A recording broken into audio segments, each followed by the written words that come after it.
All right, what is up, guys? Welcome back to the Late Night Shots podcast, episode 64. My usual co-host, David and Derek, are not free tonight. You know, they're all out with people watching we're watching the NCAA tournament, so we got my boy Paul here. He runs the Legendary Wrestler page. He's the smart dude of the group, so goes to Cornell. And we're just gonna be recapping a little bit of the wrestling that's gone on the NCAA tournament. We did another one last night for you guys, kind of uploaded it like today, so it's kind of weird. Might be filmed at like 12 a.m. It was kind of weird for that, but some big things went on. Iowa is your team title winners, but they only had one national champ. So I think if you want to hop in on that. Yeah, I mean, this was a clear, it's basically if, we're watching the Avengers and the Avengers are in their circle, but they lose to everybody else because Penn State had the champs, but there were just so many Iowa qualifiers. I mean, DeSanto, fought back for third. I know, they had some big upsets, but I mean, they had a lot of guys All-American. Yeah. I think the main thing you have to look at with Iowa is Marinelli lost in the quarters, and then he forfeited after that. I was told it was a broken rib. I wouldn't necessarily call Griffith beating him an upset, or even Mackay at that point, just being that he won the entire thing afterwards. It's like if you lose to a guy and then go on to win the entire thing, it's not too much of an upset. It's more just underdog run at that point. As long as I love the Marinelli slander too, it's hilarious. But even with that being said, that guy give Griffith some credit. And the whole Stanford wrestling movement, Sports Center posted about that. They raised over. It's great to see exposure. Yeah. Normally they've never given us credit. Like you see the NCAA like actually promoting us more and more just because the sport's growing. Like I hate to say it, but like it's kind of because of Flow in general. Just because they did their best to grow the platform. Now sports growing organically. It's kind of killing off Flow because they don't have the rights to most of the content. Now they're just kind of going there. But even though it's $150 a year, I know we all like to shit on them just because of this, but they've done a lot more for the sport than most people would realize. But yeah, let's just hop into the recap. We started off at 133. Yeah, I think that I don't know that it was the biggest upset of the night, but it was against one of the most marquee wrestlers, and this could have been the last if they were stacking a duel for like entertainment value. I mean, you'd say Fix against RBY. That's the one that people wanted to see, along with a couple others. But ultimately, RBY gets Fix in overtime. Fix is on the losing end of national championship yet again. And I think we all knew RBY could do it, but it was, Fix has this sort of like aura of invincibility, and RBY just beat him. Yeah. I don't know, man. Like if RBY does decide to go 57, he is qualified for the Olympic trials, and I'm pretty sure because he won a national title. Yes. Yeah, he could hop in. I actually hadn't thought of that. I doubt that's already a crowded field. I don't know if he can make 57. That's the problem. We'll have I'm to looking see. at it right now. I don't know if Spencer Lee can do it. Especially with the torn. I don't want to say it because he could very well could, but torn ACL may not make that much of a difference. Wrestling Brandon Courtney, but it's probably gonna make a lot more difference wrestling Nick Siriano or Thomas Gilman, Seth Gross, all those guys. There are levels to this, right? And maybe Lee would be favored against them when he's healthy. He probably would, but this may be a problem for him. I don't want to say, again, I'm always going to root for Siriano there, but if Lee can recover, he's probably going to take it, but it all depends on whether he can or not. And have we seen Lee against Siriano yet? Because I remember Vito knocked out Siriano the round before. Yeah, it was on criteria. Siriano's been on a tear at 57. Like, he looks like he's got this cut down perfectly. He's training with Jordan Burroughs, Sunkist kids. He's looking good. I'm not. Yeah, well, that's the thing. 'Cause, I mean, when Vito wrestled him, I was like, all right, like Vito kind of squeaked one out there. Yeah. But I think what we really wanted to see was how he would fare against Lee. Yeah. I mean, that's like top flight offense against top flight defense. And honestly, I would not be surprised if Lee literally just like I don't want to say even shit the bed, but like that's essentially what he could do, and like it wouldn't matter because 157 so deep of a field, maybe just not as talented worldwide as like guys like Yugeyev from Russia and stuff like that. Just based on comparing Gilman because he's the guy right now because the whole Fix thing, whatever. You have to assume that's going to be Fix, Gilman, Soriano, and Lee for that spot. And Vito's kind of like up Yeah, there, but Vito. he's the beginning of a second tier with like him, Gross, Sanders, Nashawn Garrett. There. Yeah, I don't. I think there's a clear top four right now. Yeah. I'm Yeah. not gonna lie. I kind of wish we saw Soriano at 133 in this Yeah. tournament. That would have been a lot of fun. Yeah, I really do hope so also. But what was it? Going back to what was that the Matteo Pellicone? No, it was not Matteo Pellicone. It was Was the one in France, not the one in yeah. Italy? What was the one in I France? forget the name of the French one. It was yeah, whatever it was called. Gilman beat Vito, but again, Gilman in his last match got pinned by Zach Sanders. I'll throw that one up to a fluke just because he got caught on a failed gut wrench.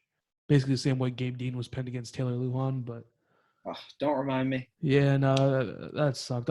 He redeemed himself against Bo though, so that made me like insanely happy. Yeah. But yeah, it's like I picked against RBY as a Penn State fan. Like that hurt me to do that, but Fix didn't look bad, I'll be honest. It was just RBY's improvement was something crazy. Because looking He gets back when better he every was year. Yeah. And that being said, like I don't want to be like this, but like he wasn't in the best wrestling state, probably not. He was in the best wrestling school, probably in Arizona, Sunnyside. But again, he's not getting the level of competition there. And him going to a room like Penn State with the natural ability that he has and the work ethic that he has, again, he's a guy like he's not one of like those undisciplined guys. Like he does what he has to do, right? And you see like all the workout videos he makes; those he's trying to promote his personal brand. It's not like he's cocky or anything. Like with Cael Sanderson as his coach, like in the level he's improving at, if he can make this cut down to 57, I wouldn't be surprised if he's the guy. I mean, we'll never know until we see it. But Yeah. I mean, at this point, I don't know that I'm ever betting against a Penn State wrestler, and particularly not against RBY after seeing him like level up every year. He shocked me. Like I'll be honest. Like I had Fix 5-3 because I thought RBY could keep it close with athleticism. Fix dominated the hand fight there really, and like you saw RBY start to wear. And Fix is normally one of the most in shape, conditioned wrestlers out there because you've seen him go like in the 30-minute overtime with Nick Soriano. Like I'm in the third period and I'm like gassing. It's another heavyweight. Same. Dude, it's rough with these 7-minute matches in college. Like you don't realize how much they actually wear on you, like the 1 extra minute when you're feeling that in the last period. Especially in college matches where you're like, there's so much more action going on. You get called for stalling so easily. That being said, that started something special for Penn State tonight. Hopping into 141. This was probably my favorite. Jaden Ironman versus Nick Lee. Ironman was on a tear. Pinned Simon from Central Michigan with a cradle. Tariq Wilson tried to cradle Jaden Ironman. Jaden Ironman pinned him. What seemed kind of iffy about him was the one guy who looked to actually game plan for Jaden Ironman was a 16 seed, and he lost a 4-3 match to Jaden Ironman. That kind of showed me like how good of a game planner Cael is. Nick Lee, if he can avoid big moves, will be the winner, and that's essentially what happened. Yeah, I'm not gonna lie. I expected Ironman to choke at some point. It's not as though he hasn't done that before. I was a little surprised to see him in the finals. Really? But I mean, Nick Lee, I don't know, man. Maybe it's just me, but he reminds me a lot of like a mini Zayn almost. Yeah. So He's definitely improved quite a bit over the last year. Like he was on a level where if you were to tell me like Yanni is gonna wrestle Nick Lee, I'd be like, all right, piece of cake. To now I'm at the point where I'm like I would be very, very nervous for Yanni if they wrestled, just because he gets better. He's wrestling people better. He was extremely disciplined in that match against Ironman. Yeah. And he looks like he was in much better shape. Yeah, I mean that just goes to being said because it looked like Ironman was cutting a lot of weight. I mean, that's just what I was hearing. Possibly, possibly not. I made this comparison. He's a mix between Zane Rutherford and Jason Nolf. He wrestles with the aggressiveness of Zane, with the short offense ability of Jason Nolf. That's kind of what I made out of that. In this top ride, like he picked neutral. So I think it was in the third period. So I think so. Yeah. yeah, he lost because of riding time last time. That's what it was. He went neutral. He forced overtime and he did it. Like I'm still shocked. I didn't think he would get on top of the inside trip. I'll be honest. I thought Ironman was going to toss him on his head or something. When that happened, I was like, oh my goodness, like Ironman's gonna score, and then all of a sudden, like they're both kind of like trying. I don't know. I didn't watch the replay too many times, Yeah. but it looked like they were both looking for some sort of lock, and then all of a sudden, Ironman just goes down. I was like, I was freaking out when it happened. I think Wasn't that's analyzing it. yeah. I think that's the exact same move Nick Lee hit on Sebastian Rivera in the Big Ten semifinals too. If I think I remember that. It Yeah. was kind of like an inside trip to like a hip toss. I never thought Nick Lee would. He has some tricks. Like these Penn State guys can pull it out when needed. I think an even bigger story. Obviously Nick Lee being Jay Ironman is huge for Penn State, but I think a bigger story: Tariq Wilson or Sebastian Rivera. Major like 15-5. Sebastian he majored Rivera. Tariq, he was. I was actually able to see him wrestle in person, and they came up to Ithaca. He was always like kind of streaky, kind of inconsistent. Like he couldn't put it all together. Yeah. But he wrestled really, really, really well this tournament. I mean, he lost to Ironman. There's no shame in that. And then I was kind of shook. I'm not sure. What do you think, Seabass? Maybe. I mean, first of all, it's not the greatest matchup for him.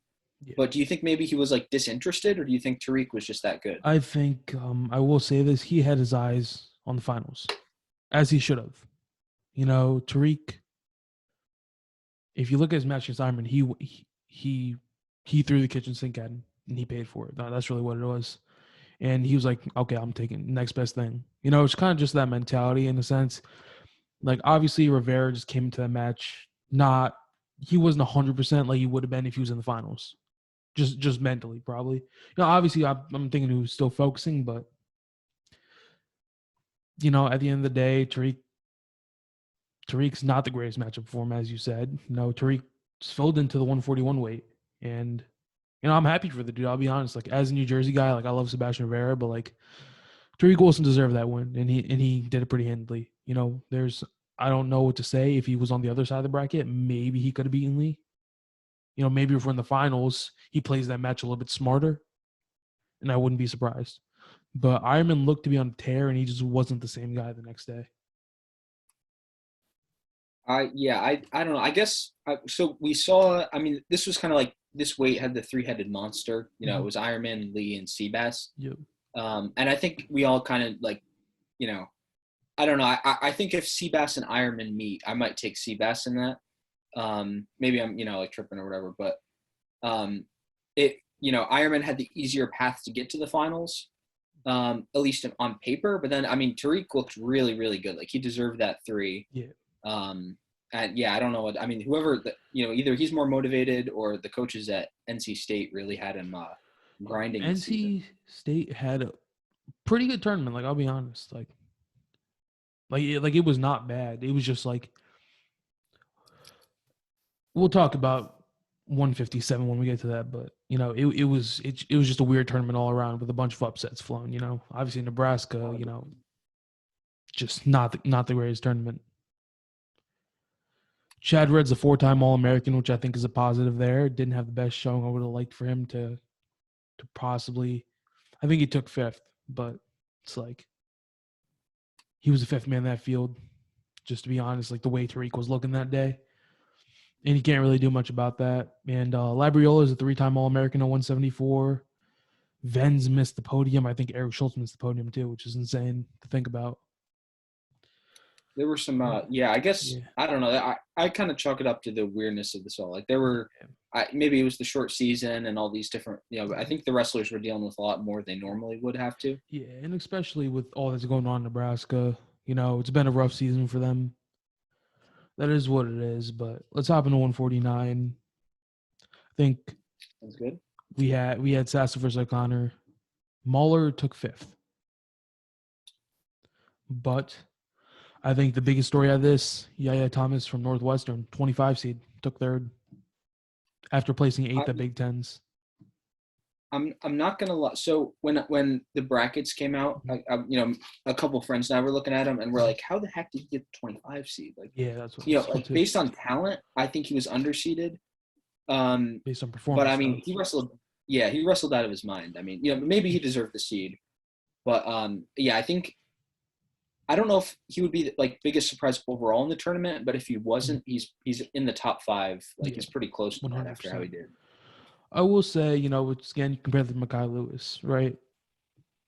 Thomas, he caught fire. You could say I could catch fire at the NCAA tournament. Am I beating Gable Stevenson? Probably not. That there's a limit to this, right? Makai didn't deserve more than an 8 seed based on his performance. He just caught fire at the right time to capitalize off of it. I think it's the same thing with him, but let's the finals. Sammy Sasso versus Austin O'Connor. I'll be honest, I had Yeah. Sasso pretty handily in this match. I've been beating the Austin O'Connor drum all year. I thought he was going to win last year. So this was the result I was the most happy about. It's not because I hate Sasso, although it might be because I hate Ohio State. But I don't know. I guess the thing is Sasso's a little bit different stylistically than like Mahler and AOC are, and it was kind of different. And I think that's what had people thinking that he would beat everybody because he can scramble a lot better than those guys at 157. Yeah. But I mean AOC, like, he wrestled a smart match. He stayed disciplined, and he pulled it out. So props to him. Yeah, no, 100%. Like, was that a takedown? Third period. I don't think it was. I'll be honest. So it was close. When I was watching it with my brothers, they were like, "It's a takedown. He had the foot." I don't think it was.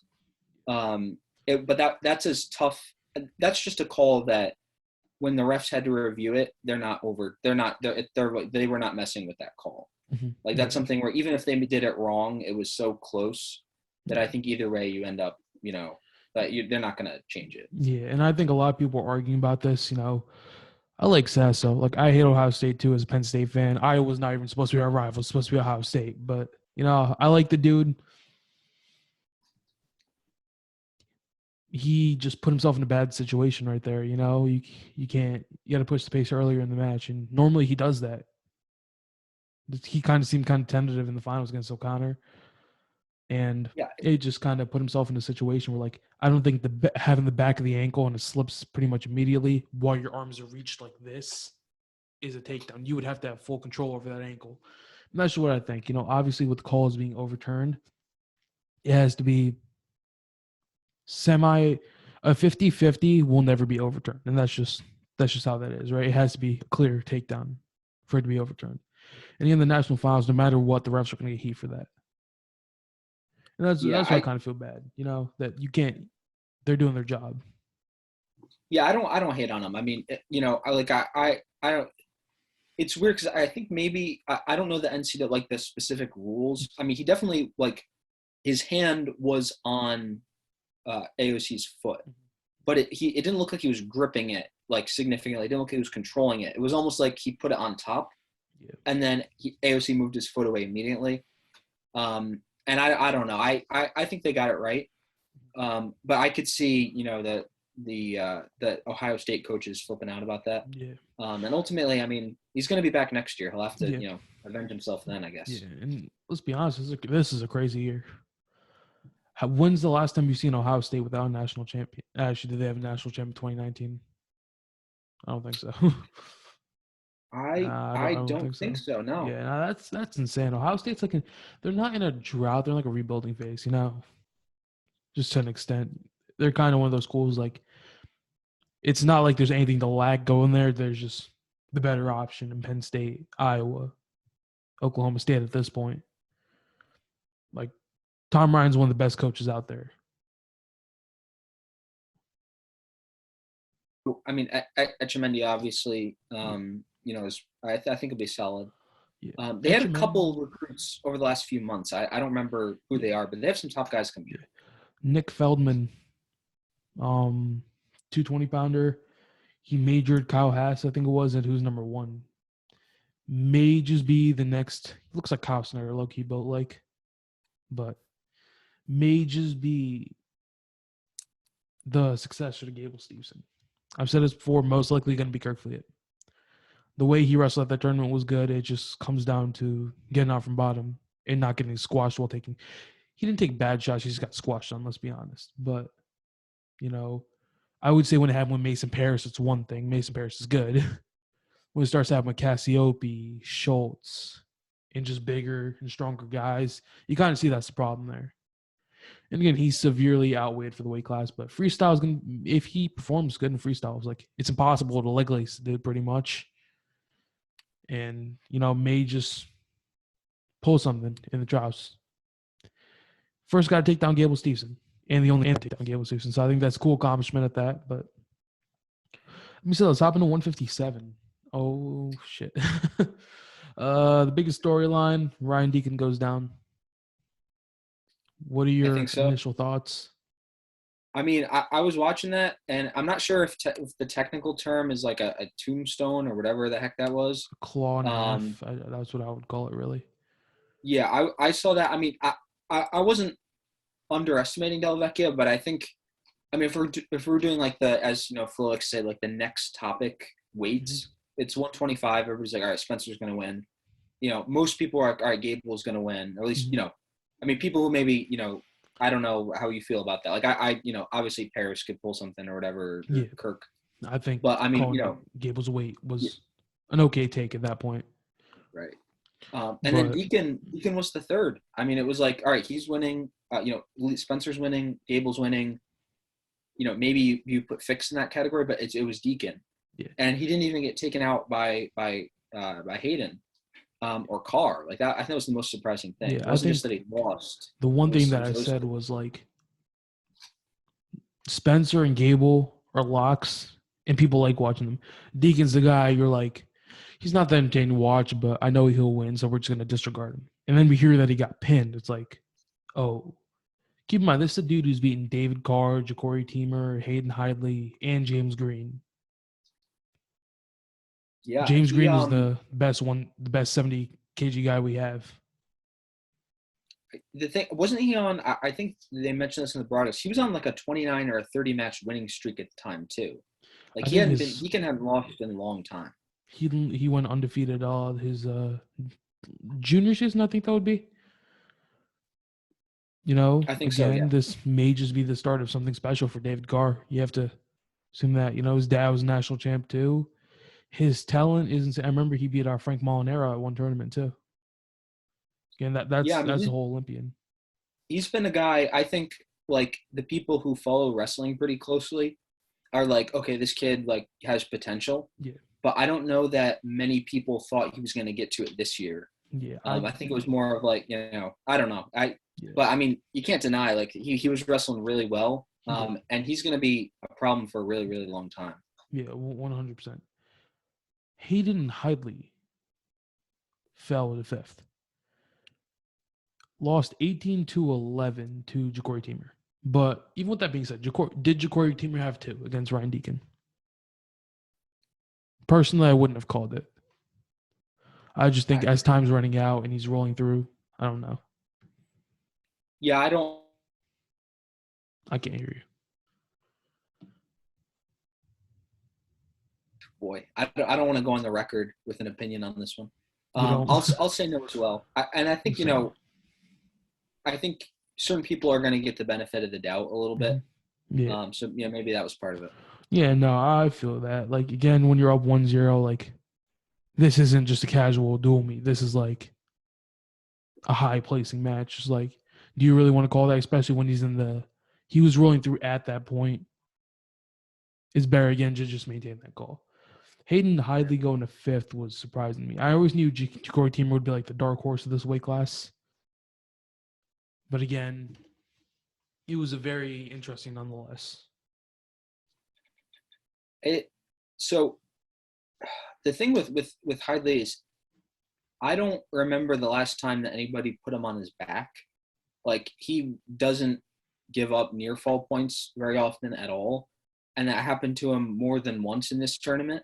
Mm-hmm. And it was a bit of a surprise. I'm gonna be perfectly honest. Like, I picked Deacon to win, but I like very much thought Hidley would end up taking this. Like, but I mean, he did. He got outclassed. And part of it too is, I mean, Ja'Cory Teamer, like I think he's been around like a little bit, Yeah. and he's been in that kind of like 7 to 15ish range, but everybody knows he's dangerous. Mm-hmm. Yeah. But I would not have picked Hidley to win that. I'm not sure what was up with him, but I think he caught Teamer wrestling pretty close to the best that he's wrestled. Yeah, 100%. I think we've all seen the highlight video of the 5-time state champ one. If you're ever scrolling through YouTube, if you're watching, I'm talking about 5-time state champ. You got Ja'Cory Teamer like that in the photo. The chin whip. That's what we all know him for. And this maybe 157, maybe one of the deeper weights, maybe the second deepest. So, would you consider heavyweight not a deep weight just because there's so much separation between the top 7 guys? No, I would call it a deep weight. Yeah, because At least in the terms of like guys that are like doing high level stuff. Yeah, because I'm pretty sure 5 of those guys are qualified for the Olympic trials. Gable, Paris, Schultz. I think Tony is now top 3 finish in the NCAA gets you a qualification, right? Or do you have to be a champ? I think it was a champ, but I haven't. They may have changed the eligibility. If it changed over the last year, I wouldn't know. Yeah. I just remember that in the last couple of years, it was just the champ. Yeah, and I know Kirkley is qualified already, and I think Orndorff may be qualified for Greco. I wouldn't quote me on that because I'm pretty sure he was a world team member too. Mm-hmm. And Jordan Wood possibly also. I don't know. He might be. I definitely want to see more of him. I feel like he's slept on at the weight. Yeah, I think again, rough matchup with the Wyatt Henderson got thrown to his back and lost 6-7. Ultimately, couldn't make the comeback. If that happened, he would have had Hilger in the blood round, and I'll be honest, I would have picked Jordan Wood to come out that match. I think it would be an extremely close one, but yeah. So 165. I called it. Shane Griffith. I'm happy about that. I called Mekhi Lewis 2019. I said Shane Griffith last season. He got it done, for a good cause. I remember. Yeah. 8 seed wins again. So, I mean, I can only take partial credit. I had him in the finals, but I just wasn't brave enough to pick him over Valencia. And at Valencia, I mean, he got hurt, Yeah. But I personally, the whole crowd was with Griffith at that point. Oh yeah, no, Griffith. I mean, he was on, he was mentioned on Scott Van Pelt's show last night. Mm-hmm. I mean, he's getting national attention because of the Stanford thing. Mm-hmm. So it was almost like it was a great story too, and I think he probably knew that. Like he was mentally where he needed to be, in terms of like I think he like. Without letting it get too much into his head, he was really focused, and he had something really to wrestle for and a point to make. Mm-hmm. And I think I don't think the way cleared for him. Like he wasn't handed this; he had to work for this stuff. Yeah, and he had chip on his shoulder because I remember Flo came out with the one video of Mekhi beating Marinelli like the day before championships. And then I'm sitting there in chem, and I see Mekhi Lewis just beat Alex Marinelli. I literally told my teacher I need to go to the bathroom. I ran outside, called all my teammates to the wrestling room, and we just started talking. We're like, oh, shit. I'm like, okay, he got lucky. Wick's going to be the end of him. It's like, oh, he got to the finals. Chenzo. I'm not picking against Chenzo in the national finals, right? Griffith, you just knew that was going to be a dark horse from the start. If you, again, most guys did. But am I shocked? If he got past Marinelli, he wins it all. I don't see any reason he doesn't. It sucks that Marinelli gets these matchups because Griffith shouldn't have been an 8 seed. That's just my opinion on this. He should have been a 5 seed at worst, ultimately.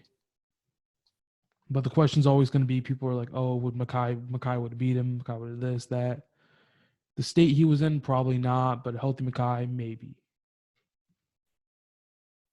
Yeah, I think I don't know. I mean, if Mackay's healthy, I think he's the favorite. I think he at least he earned that based on his prior performances. Um, but I mean, we'll never know. That's part of it. I mean, there were quite a few guys apparently that were wrestling injured through this in some way or another. Yeah, and that again just goes with the lack of preparation, which everybody's having to go through, which is ultimately going to cause more injuries. And it's rough to see. This whole tournament, it's seeded weird. You have a bunch of weird guys meeting in the rounds they shouldn't be meeting in, right? I remember you had Logan Massa versus Caleb Romero in the blood round, and Caleb Romero did an All-American due to that. It was a chaotic weight. Yeah. I think at one point it was like, because Griffith was number 8, Wenzel was number 3, Mm-hmm. Mackay and got I mean number the number 4. right, and and then Keegan O'Toole Was from number Mr. Askren's kid placed 3rd. So I mean that this was, I don't know that I thought it was like a deep weight, and I'm not sure that it was like one of the deepest ones, but there were just a lot of guys that like had the potential to do really well. Yeah. It's And like that's kind of what they did. Yeah, it's like Marinelli wasn't too far ahead of the field to be considered a lock by any means. I'm not going to hold anything against Valencia getting majored. Obviously, he got injured. It sucks. It is what it is. By Ethan Smith, but yeah, even with that, like, great win for Griffith. Hopefully we see him on the other side of the bracket as Mackay Lewis next season. That would Hopefully, be a great thing to see. all New Jersey matchup. I want it. State final. I don't think we ever got. I think it was Shane Griffith was a 3-timer. He's not a 4-timer, I think, because of Mackay Lewis's teammate in high school. Yeah, and Marinelli's gonna be thrown in the mix too. It's like, it's good to see like the Big Ten guys versus guys that aren't from the Big Ten for once. Like, That's true. I don't There are like too many seeing. times where the Big Ten is like, assuming nobody injury defaults out, because that seems to happen at Big Yeah. Tens where people just don't wrestle. But it's like, oh yeah, this is like going to be the finals. It's these guys. Because what I've seen so far is like, if you're not from the Big Ten, if unless you're part of a different conference, you don't watch that conference tournament. Everybody watches the Big Ten though. And it's like, okay, we're watching Big Tens, we're watching NCAA, and then we're watching NCAAs next week. Nobody's like, oh, let's go watch the MAC tournament. Let's go watch Big 12. Let's go watch Pac 12. Let's go watch the SoCon or EIWA. That just doesn't exist, right? I mean, I tried to watch a good amount of them just because I want to, I've been trying to grow my page super hard. It's because of that. But yeah, it's like nobody gives it any credit and just hard to find places. Yeah, I mean, I'd like to say that people watch the IWA as someone who Yeah. like a lot of those schools are where in New York where I live. Yeah. But nobody outside the EIWA does. Yeah. I mean, I like watching it, again, with Ivy League's gone, it just killed the IWA.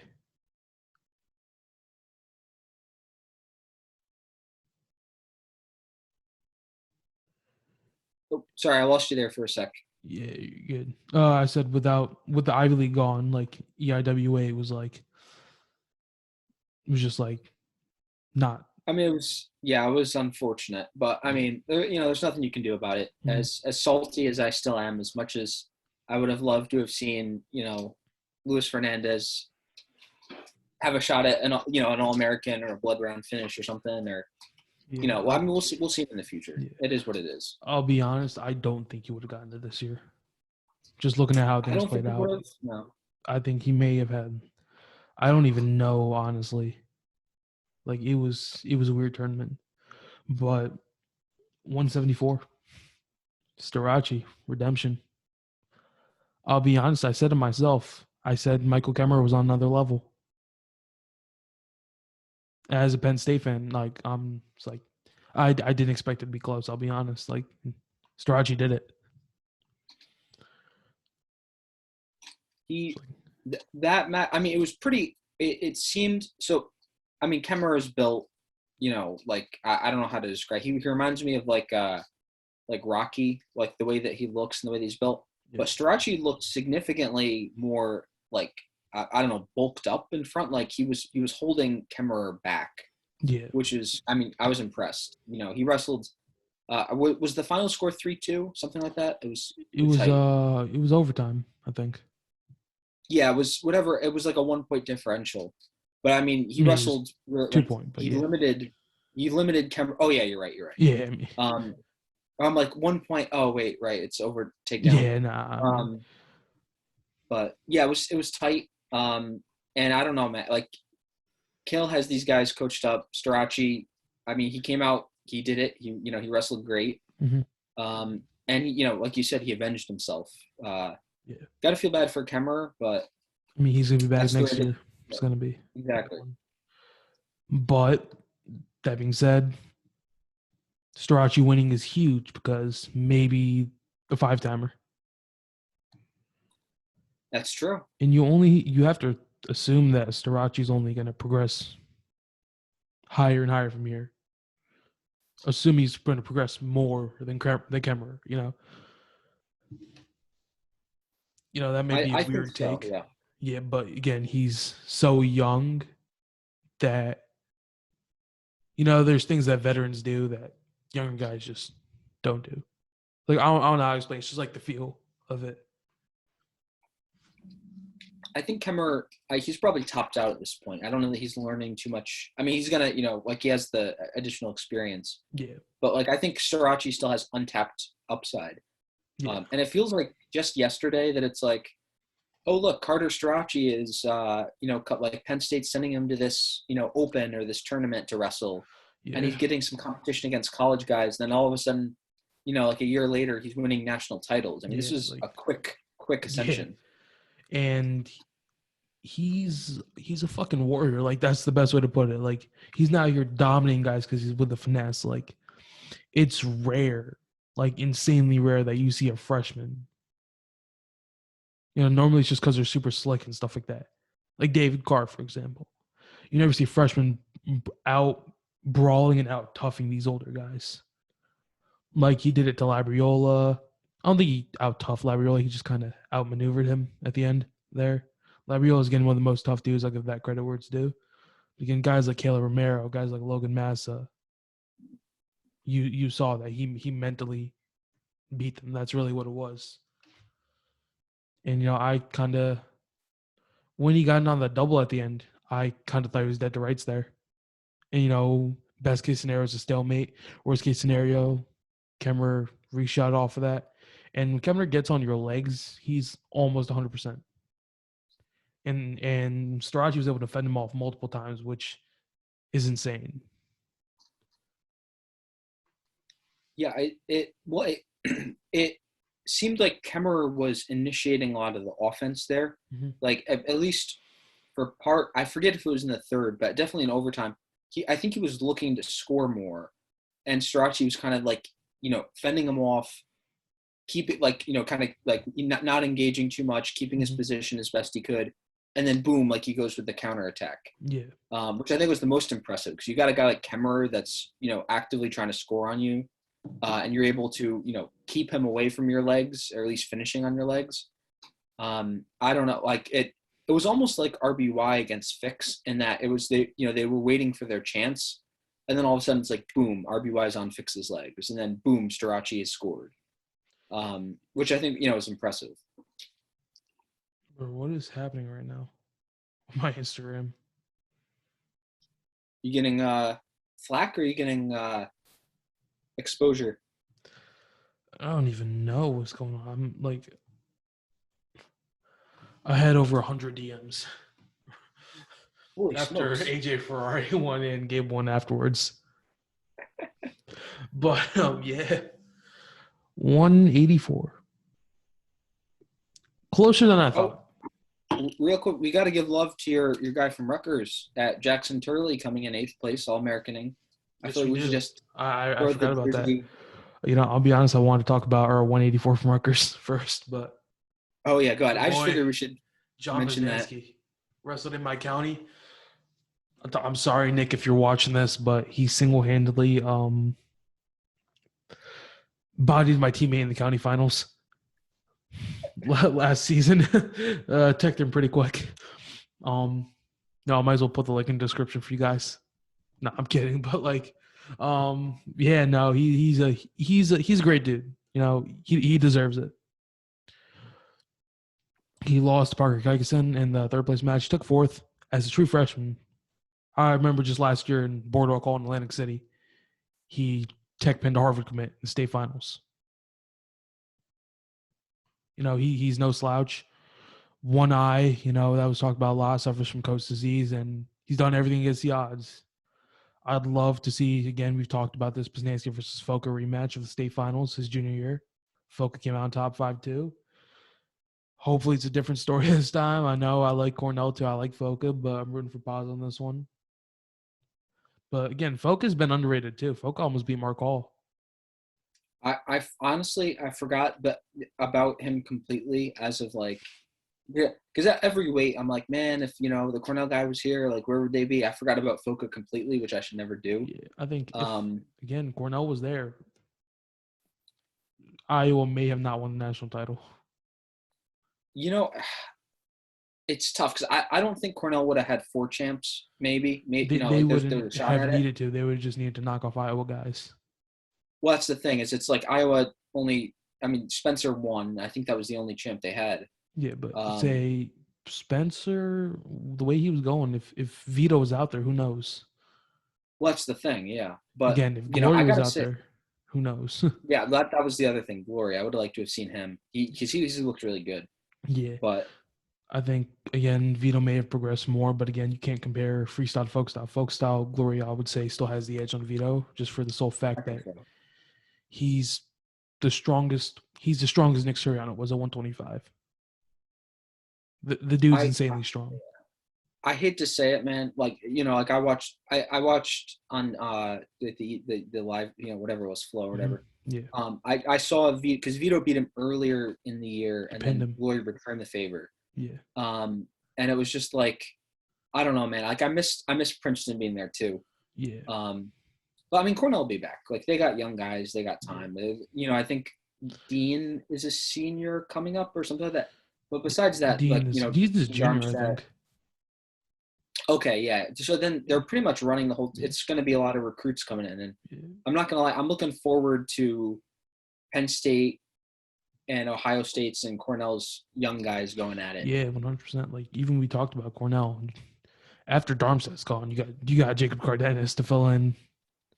After Dean's gone, you got Chris Folk. Chris Folk is at 74, I think. You got Julian Ramirez at 65, Mm-hmm. and then going to 49. If Yanni moves up to 49, he's most likely against Sebastian Rivera in the finals. I'm assuming Sebastian moves up again. I don't have any reason not to, but Cornell has an extremely bright future. I would love to see him this year. I think they could have definitely took third behind Penn State with the field that they Yeah, have. I don't think they would have beaten Penn State this year. I mean, Penn State they got four chips. I mean, that's hard Yeah, to beat. I think again, But if Patrick McKee didn't lose second round and run all the way back to third, Rob Howard might be an All American. That may have shifted something, but again, you can't change. It's not much more than winning the finals again, as we saw this year with only one champ. Iowa already clinched the title before the finals. true. But I mean, Iowa like that was an extraordinarily deep team. Like Yeah, that doesn't happen every year. yeah. Again, yeah, I know, but say who thought Penn State was going to go 4-4? Not many people. Like you can say you thought it because you're a Penn State fan, but who truly believed it? Not many people, right? If Well, I Howard mean, makes that run back, if Bo qualifies, if RBY puts up some more bonus points, if Nick Lee maybe gets a bonus on Sebastian Rivera, if Bo, if who's our 57? If Brady Berge doesn't medical forfeit, if Jolie doesn't go, it just wins the match, doesn't go into. If Storaci maybe works for a little bit more bonus, if Brooks works for more bonus, if Beard got a better draw and didn't play seventh, if Kirkley didn't pull Schultz in that match, like these are all the little things right there, right? Obviously, I can't say like Iowa didn't have their things going against them, right? Murin did an All American. Murin was kind of gifted that spot with not large a yeah. bid. which essentially took away from Bo Bartlett. That's I would kind have of liked what's to have gross seen over. them, yeah. Yeah, like But I mean, speaking of Penn State, Brooks takes 184. mhm. Um, I don't know if he was a next topic, but Yeah, he he felt was. like it was always dangerous, and I don't know that there were that many people who were going to threaten him. Yeah, Hidley came a lot closer than I expected. Like, he was very impressive. Yeah, and I'm not a fan of Hidley, like full disclosure, I'm not either. personally, but yeah, he You've seen the wrestled group pretty chat. well. Yeah, Oh my god, yeah, I was going on. I've not been a fan of Hayden Hidley since the whole Anthony Valencia match. Mhm. I'll be honest, like that pissed me off.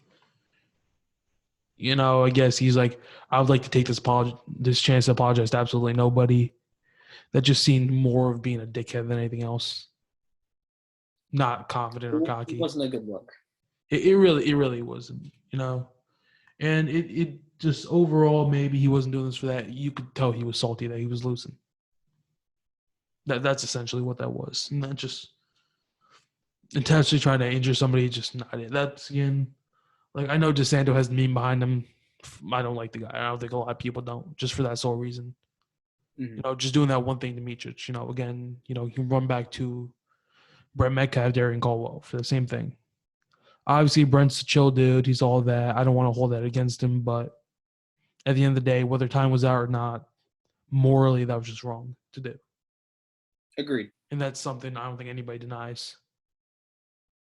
Saying time wasn't up, so I'll go run behind the guy trying to do a backflip and potentially paralyze him. Yeah, I mean, I don't.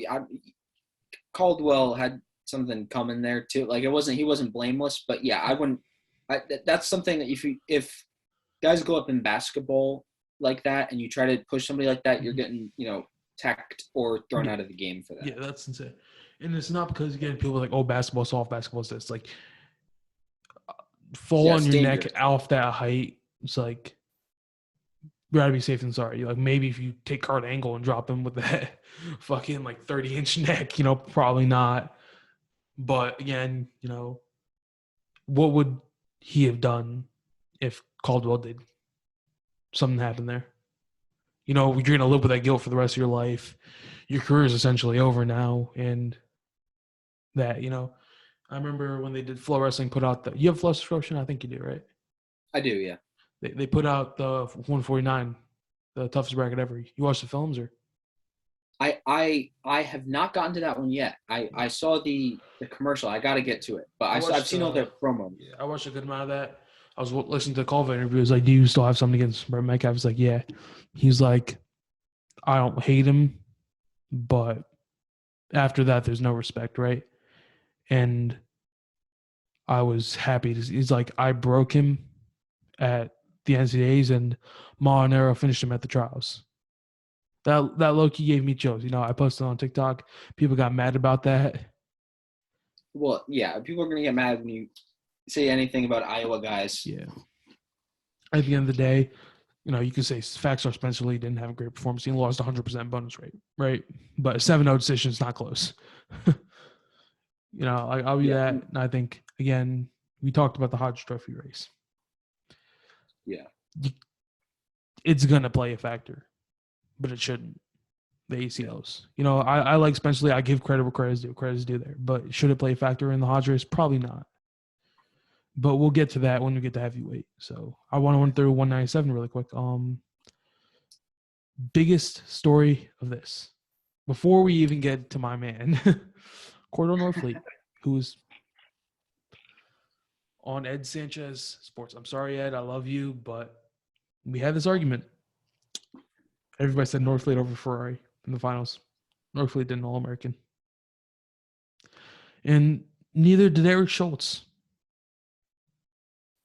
And that was a surprise. That was a big surprise. I feel bad. Obviously you can't say mental toughness. Like, you could take fucking Kyle Snyder, have him lose in the first round. Probably who's one of the mentally toughest dudes out there? Who'd you say? Zane? Somebody? Suriano. Yeah, Let's probably take Suriano, have him lose in round 32. You're mentally going to be a little bit fucked up. Like, no matter how mentally, you're going to be mentally messed up.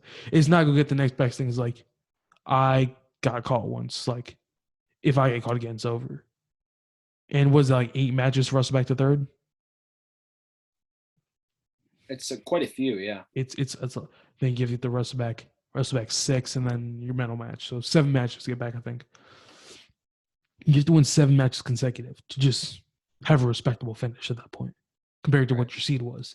And it's like, yeah, I don't even think Jordan Burroughs could have done that at that point. Like that's hard. Like, Yeah, it would be like if somebody told you like you're getting fired from your job at the end of the week. Now do a good job working for us until then, and you'd be completely demoralized yeah, mentally. pretty much. That's probably the best real life example. And like, but on a positive note, the prophecy has been fulfilled. AJ fucking Ferrari does it. Oh my god, I don't even know what to say to start off. No, I said if he beats Warner in the quarterfinals, he's my pick to win the entire thing. I said it earlier, and I'm glad I said it. Yeah, I had it picked too, but I'm not sure that was a function of me believing so much as the fact that I'm Italian American and I gotta rep I gotta rep them. Like that's just the end of the story. Yeah. But I mean, I don't think that too many people were picking him. I mean, I saw you put out your podcast on it, I'm happy and I then I did. thought maybe, yeah, I thought the bandwagon among like the wrestling meme page community and some of the attention started after that. I think. Yeah. I think you guys were on the first wave for that. And I always said AJ Ferrari wouldn't All American at the beginning of the season. And I was like, the dude started to grow on me, I'll be honest. And he's gained over 20,000 Instagram followers. He got a shout out from Jorge Masvidal, right? Yeah, Masvidal, yep. And I think it was just Masvidal, but I mean, just Masvidal, is 2.7 million followers. Remember, Obsessed Wrestler sent me this thing. He's like, he got a shot. I'm like, love him or hate him. He can back it up. He backed it up.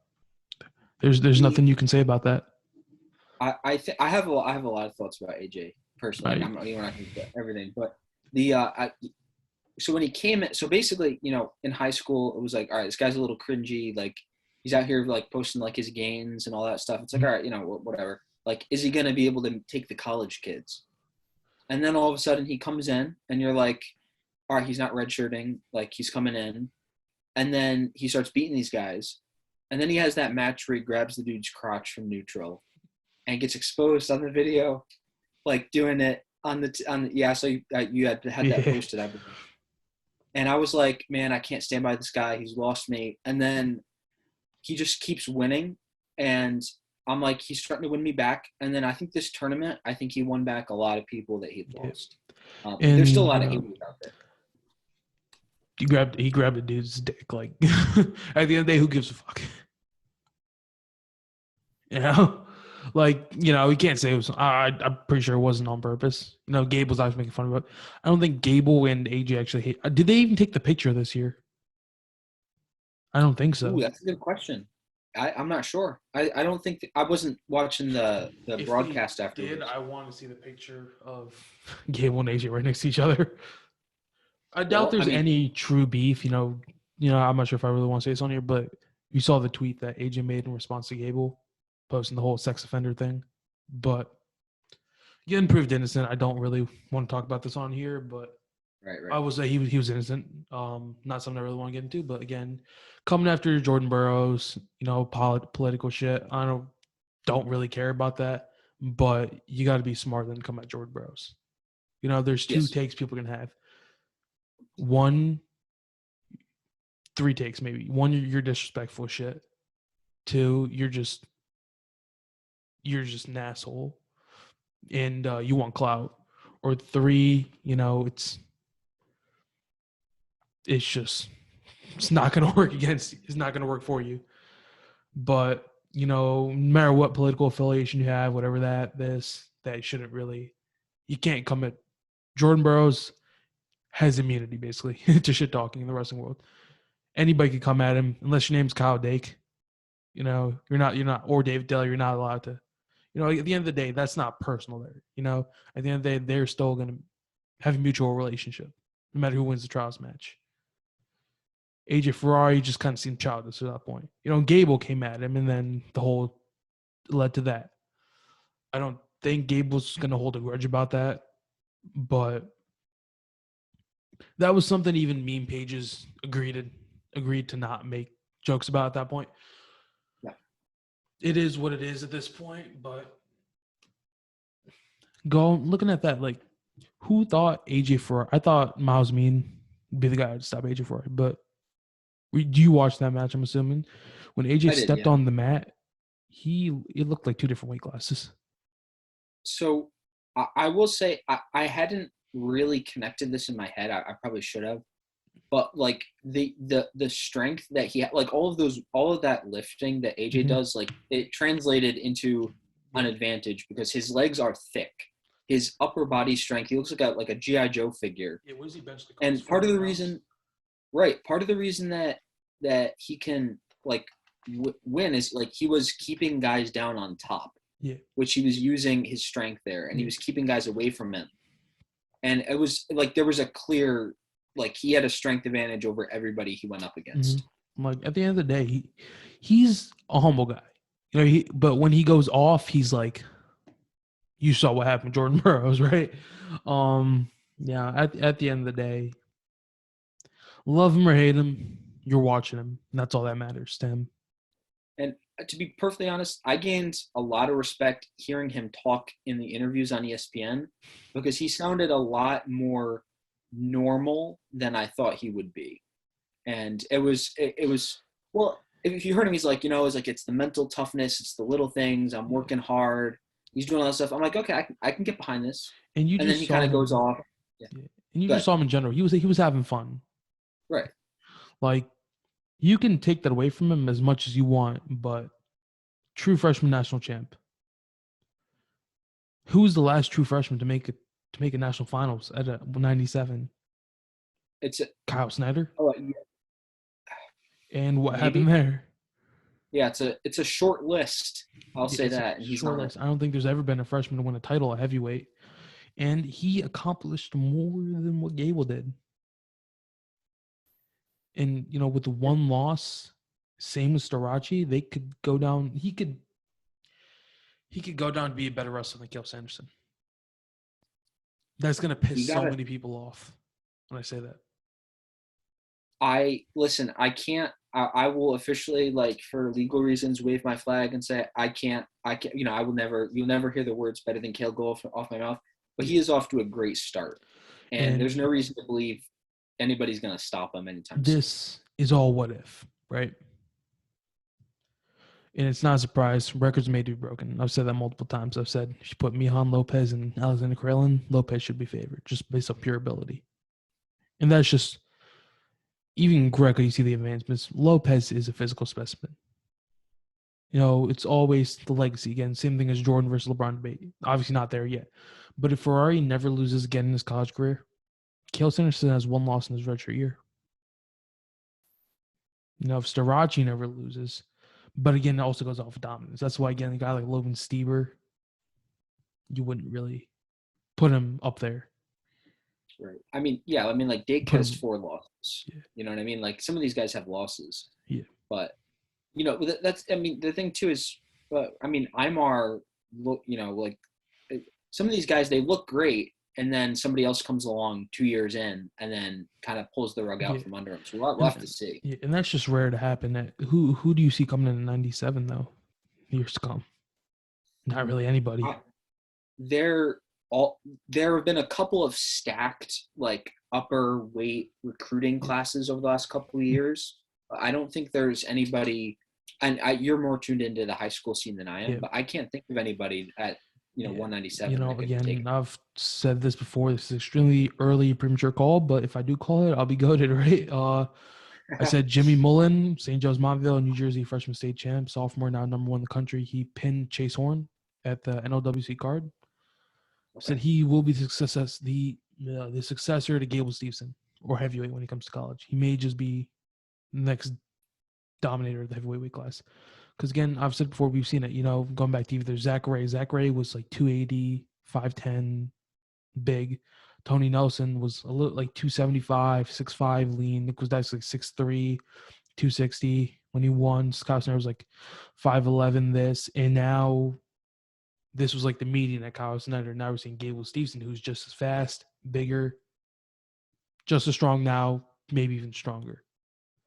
Then we're going to see a guy come along here, and this could be progressing more. I think, again, you can go either with biological reasons, just based on like people are getting bigger, athletes are getting better as time goes on. It's going to benefit the heavyweight weight class more than it does anything else in the upper weights. Exactly. You know, I think Ferrari's, I don't want to say natural talent because he worked for everything he has. You know, that work ethic can't be just overshadowed. It's That's just almost yeah. That's almost a natural talent in and of itself. The fact that he has that mentality, Yeah. like it's almost like he has that advantage. Yeah, like you saw him. You know how much heart it takes to ride a guy out for that long, drop to ankles, have to finish here, have to finish there. What he did to Amin, like Amin is gonna be an Olympian most likely. You know, grants for San Marino, but like still an Olympian.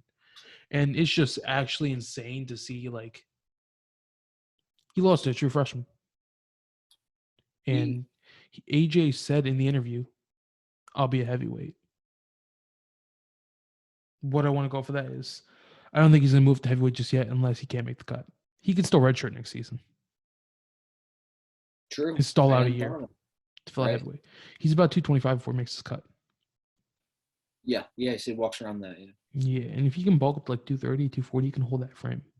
He's faster than Gable Steveson. Just straight speed wise, I'll give him that. Wrestling wise, no, not yet.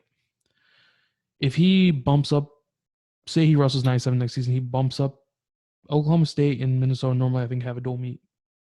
If he bumps up, take on Gable, win or lose, a lot of respect will be gained for him just for taking the match. And I think we can agree with that, you know? No, just that being said, because I've personally said I think Gable Steveson will beat Kyle Snyder in a match. What's surprising to me is that, I mean, so he said he's going to heavyweight. You know, the thing is, first of all, like, just kudos to him because he was riding guys out like every match almost. Like it was third period, like a minute and a half holding guys down like consistently over like a 2-day period. I don't know if I were him and he can keep cutting to 197. I might try to stay there for those physical advantages. But I mean, is everybody coming back to heavyweight next year? Everybody's running it back, or who's not coming back? I would assume if anybody's not coming back, it'd be a guy like Tate Orndorff or something, just because I don't think any All-Americans just wouldn't come back for the extra year. You know, you may see some guys who just maybe continue like med school, post-grads and stuff like that. Because, again, you have to realize not all these guys have a future in wrestling after college. Right. And that's just a harsh reality of it. Hopefully they do, just how much money is going into the sport now and all that, but life goes on after that, and it sucks. Right. But, I mean, if Ferrari goes up, man, I mean, first of all, I mean, I know Oklahoma State has some prospects at the upper weights, but I don't think they have anybody that's, you know, if he wants to go up, the way's clear for him. I don't think anybody's cleared yet. Right. So it's like Kirk and Gable, I want to see both those matches against AJ. Just because I think those are probably the two most athletic guys at the weight. I think Kirk will literally – I think Kirk most likely handles him just for the sole fact that his hips aren't as heavy as Gable's. And that seemed to be the main problem. He's the only guy who took down Gable Steveson this season. You know, I've said it before. It was gonna be a close match, close relative terms. You know, obviously 9-4, you can't say that's close, but relative, I think 9-4 was more impressive than Mason Parris' 8-4. Yeah, for sure. And that's for the sole fact that he took him down. Gable didn't flatten him out and then like lay on him. Yeah. And again, props to Gable, like he wrote him out. But if Kirk can work on his bottom game, and I think that's something that a lot of freshmen struggle with and the young guys struggle with. I mean, he put up the best fight anybody's, put up against Gable. Yeah. I mean, since, back to Kassar. And Gable showed a lot more respect for him out of neutral, knowing he had the potential to take him down. Like, everybody kind of just shut him out after that match against Bears. He kind of just Paris is a tank. That's essentially why that happened. I was more impressed with Colton. I was more impressed with Colton Schultz. I'll be honest.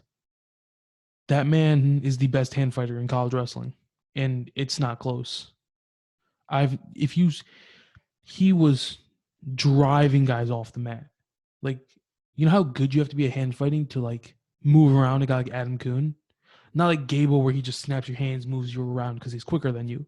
Colton Schultz was hand fighting, like in moving in Greco around a guy who's much stronger than him, much older than him, much bigger than him. And it was that's something that's very overlooked because people were like, oh, he can't keep up with the pace. He kept up pretty damn well. He was moving with Kerfoot. 14-8 match, 22 points a heavyweight match. You never see the bigger guy come out on top of those. That's true. And obviously the biggest story, Stenzel 3 seed went 1 and 2. Didn't expect that. I did not see that coming. He lost to Hilger. I thought that maybe potential upset. I'm a huge fan of Hilger. Hilger's was 0-3 against him before. Luckily, he caught the last second reversal, rode him out. And Hilger's a bitch to get out from, on top, obviously, because he rides legs so well. Stenzel almost got pinned first round, too, with a headlock. Now you run it back to the Russellbacks. He goes against 28 seed Austin Harris. It just kind of looked like he threw, just bad. I'm not gonna lie. I think Hilger was a little underseeded there. To be perfectly honest, I don't like the nuances of some of these guys. Like I haven't been able to see them just because of the matches and what's available. But I mean, it has to be Stenzel going down was the biggest one. I mean, but besides that, I mean, it was the top 4 guys. Like it was Cassio B, Schultz, Gable, Harris, and then Kirkley Aid. I mean, there's a consistent like 7, like 5 to 8 guys that are just better. Yeah, I think Kirkley was number 5 in my opinion. I've said that again. It sounds like I'm just sucking his dick right now because I just keep saying that because he's not going to get the seeding. Yeah, that's just that. Again, Gable had trouble on bottom too, but he got away with it because it was an easier weight class than it is now. Kirkley is getting exposed for it. He's smaller than Gable was, and it's as a taller guy, it's going to be harder to get out when you're small and tall. Like I don't even know how to explain that. Freestyle may be a different story. You never know. Against Kirk versus Paris, if that goes down, he may knock him off. I wouldn't be surprised. Well, I think we got to keep tabs on him. I mean, he has Kyle Snyder in the wrestling room with him. He's got Kale coaching him. I mean, Jake Varner's on the list too. Exactly. And I mean, if he can clear that up. Yeah. And you have to consider, the dude's come back from torn ACL. He beat Jordan Wood with the torn ACL at U23s. He dropped Jordan Wood on his head. Beat Jordan Wood 12-2. Obviously he looks to be playing it a little bit safe in these matches. I don't blame him if he's come back from injury. Last thing he wants to do now, especially in a free year and he All-American, I pretty much say unless he gets injured or something crazy happens, he's a guaranteed 5-time All-American. And so is Colton Schultz. Agreed. I think those are going to Hilger was a guy, like, I didn't think he would place. Like, he kind of, like, in Tate Orndorff, too, is a 21 seed. Hilger is a 14. These guys, I've said it time and time again, if you ever look at my story, I know I spam a lot, but it's like, they're all Americans for a reason. They're not all Americans because they go undefeated in the regular season. They're all Americans because they show up and wrestle the best in March. And that's just, it was proven that day, Gremmel from Iowa State shocked me. I'll be honest. I was going to bring him up now. Yeah. He wrestled very, very well. I don't like the dude. I'll be honest. Like the way if you saw him against Schultz, I remember Schultz beat Brian Andrews by him stalling out, basically. Which again, I don't doubt that's the only time this is going to happen. Colton Schultz a good amount of times. He's going to beat guys by stalling them out. If you saw Gremmel would literally run out of bounds and get bullied around the mat. Whether that's because just getting bullied or just like actively backing up. He took a shot and then Schultz scrambled with him and took him down. I'm happy Schultz won. Schultz deserved to win that match. I don't think it should have went to overtime though. And same thing with Gremmel and Hilger and I don't, kind of just hanging on. He was hanging on the leg and he was just going like this. Every time the 5 count was about to come, and it was just like, It's okay with the rules. I don't like it. And I'll give credit where credit's due. I didn't think he was an All-American. I said he was overrated. Place fifth, be the seed. I mean, Nothing much you can say. so certainly Schultz, or not Schultz, Stencil going out, you know, affected it. But I mean, out of the 8 guys, the All American. I mean, he was probably the one, Gremmel, that I was most surprised to see. Yeah. So if you told me, Kirkvliet or Hilger or Orndorff, I'd be like, okay, yeah, I can see that. Like, it's like but I even don't think I had. Even as 21 seed, like Orndorff was a threat from the start. Right. As 16 seed, Luffman was a threat from the start. As a 12 seed, Lance was a threat from the start. No, that's essentially what that is. I think maybe, you never know if Matt Stencil was there. I'm pretty sure Stencil would have probably just good matchup for Gremmel. Right. And Stencil probably handle Gremmel. I think Kirkfleet is just too quick for him, and Gremmel doesn't have good enough of hips to defend him. He's going to try to scramble with you, and that's not a game he can really play with Kirkfleet. That's not a game many people can play with him. Maybe Gable again. We saw Gable play a little bit more conservatively in that matter too. But, I know we haven't even talked about the finals a lot for heavyweight, but I think more importantly than the score, we saw the backflip. Yes. We got another appearance, and then we got a beautiful replay of it from the ESPN broadcast, which was a treat. I've never seen a bigger lock and show of dominance from a guy who's never won a national title before. I had to tell my brothers, I'm like, this guy, like this is it. Like, it's not like the way, I guess it's rare that you see somebody where everybody's like, all right, next topic, he's winning for the most part. And he hasn't even won a title yet. Exactly. Like, this is his first. Mm-hmm. And I think, we tend to forget that. Yeah. But I mean, it's got to be a good feeling for him now. He talked quite a bit about the haters. Yeah. And all the people who, were talking trash about him or, had issues with him. So I couldn't even see the interview. If you did you post that? I think I got to see if I think I have it saved. If you have it saved, you DM that to me after. I'm gonna need that because I couldn't even see the reviews on my stream. The interviews on my stream too. So I missed the whole gummy bear with David Carr thing too. Yes, I got it. I have that. I have the whole interview from Gable. So that is dope. You gotta send that to me. Paris said he was out for blood. I doubt Paris and Gable. It's just like banter. I don't think it's actual beef. I don't doubt it. Paris he's a chill. Paris gets a lot of hate right now because he lost to Gable Stevenson. And people were like, I remember some dude commented, he's like, oh my god, I got like something in my eye. He was like, Hilger's not about it. He got trashed by Gable Stevenson 18-7. And so I'm like, saying a guy is good. Saying guy is not good because he loses to Gable Stevenson is essentially like saying RBY is slow because he couldn't beat Usain Bolt in a race. Like, you're comparing him like the cream of the crop of the field. And again, we run back to Anthony Cassars. Like, you always see the comments like, oh, Gable would win now. I'm pretty sure we all know Gable would win now, but who won when it mattered? That's what's always going to come down to. Yeah. Cassar has the chip. Yeah, that's it. So does Gable now, and we all knew he would get one. It's like you're comparing a guy who made the state tournament once in high school, won one state title, had the run of his life then, didn't start for 3 years, beats the number one guy in the country, gets sat out, wasn't the starter after he moved up a weight class, couldn't make the cut to 97 anymore, comes in, already takes a loss on the year, and beats Gable Stevenson, who's 4-time state champ, multiple-time junior world champ, never suffered injuries like Cassar, comes to the match way overhyped, and he gets stunned. And then you immediately see this use like, oh, Gable's a freshman. Like, I don't see that excuse. That's just what I've been said. Like, I've said this so many times, but I'm glad Gable has one, right? Gable could complete the trifecta. Big Ten, NCAA, and Olympic title this year. He could. He could. Do I think he beats Taha or Petrosvili after that showing against Mason Paris? Probably not. But I may also be underestimating Mason Paris there.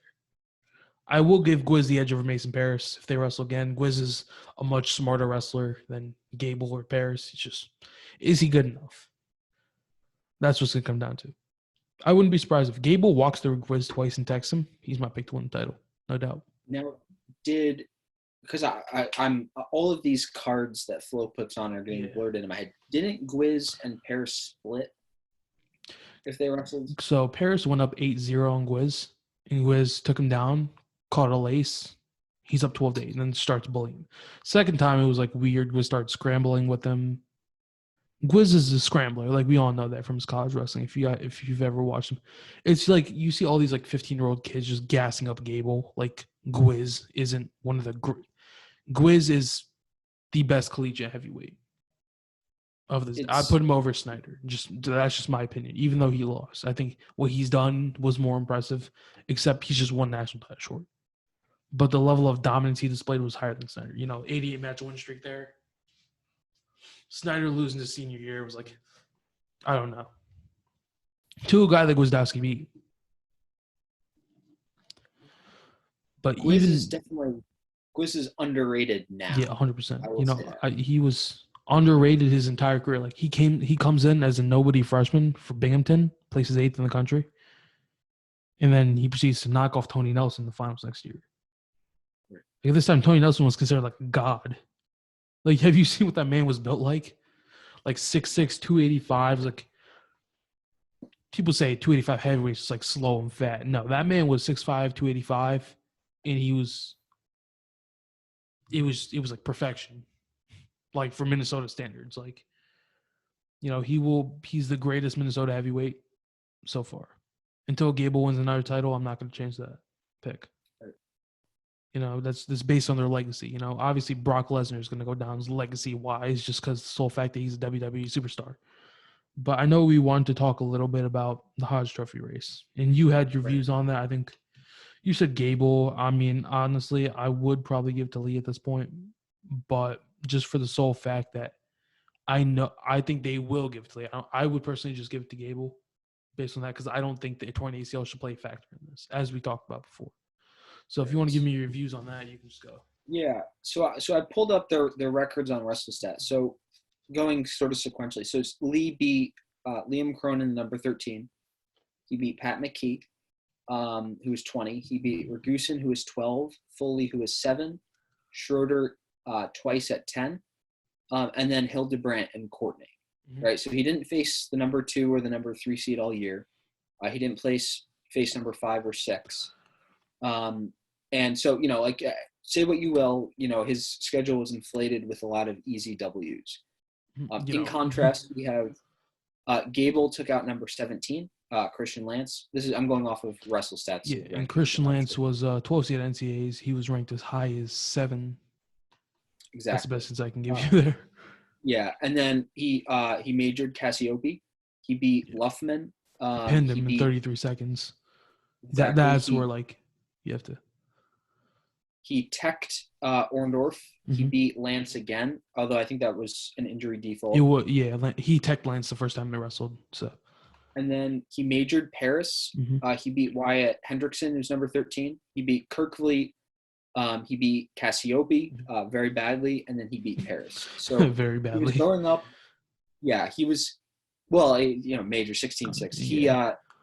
He was going up again. I mean, Paris and Cassiope are pound for pound better than anybody. You can't tell me that they're worse, like pound for pound, than Hildebrandt and Courtney was the number 2. So I think that's what we can go off of, right? I think anybody. I think Kirkfleet, I'd put him higher. I think I will play Kirkfleet as a 5th place guy, and just for this scenario, just based on pure ability. Kirkfleet is better than Brandon Courtney. 100%. And I don't think that's something people are going to argue about. Gannon Gremmel, probably less. I'll just say that right now. Yeah, I think I gas up a lot of guys just because they're lower rankings, just because I've seen so much of them. I know their potential. I don't want to say that, but again, Brandon Courtney put up a hell of a fight. Like you can't even deny. Like he was wrong, Spencer Lee. I wouldn't say he was stalling. He was more just getting pushed around than anything. Right.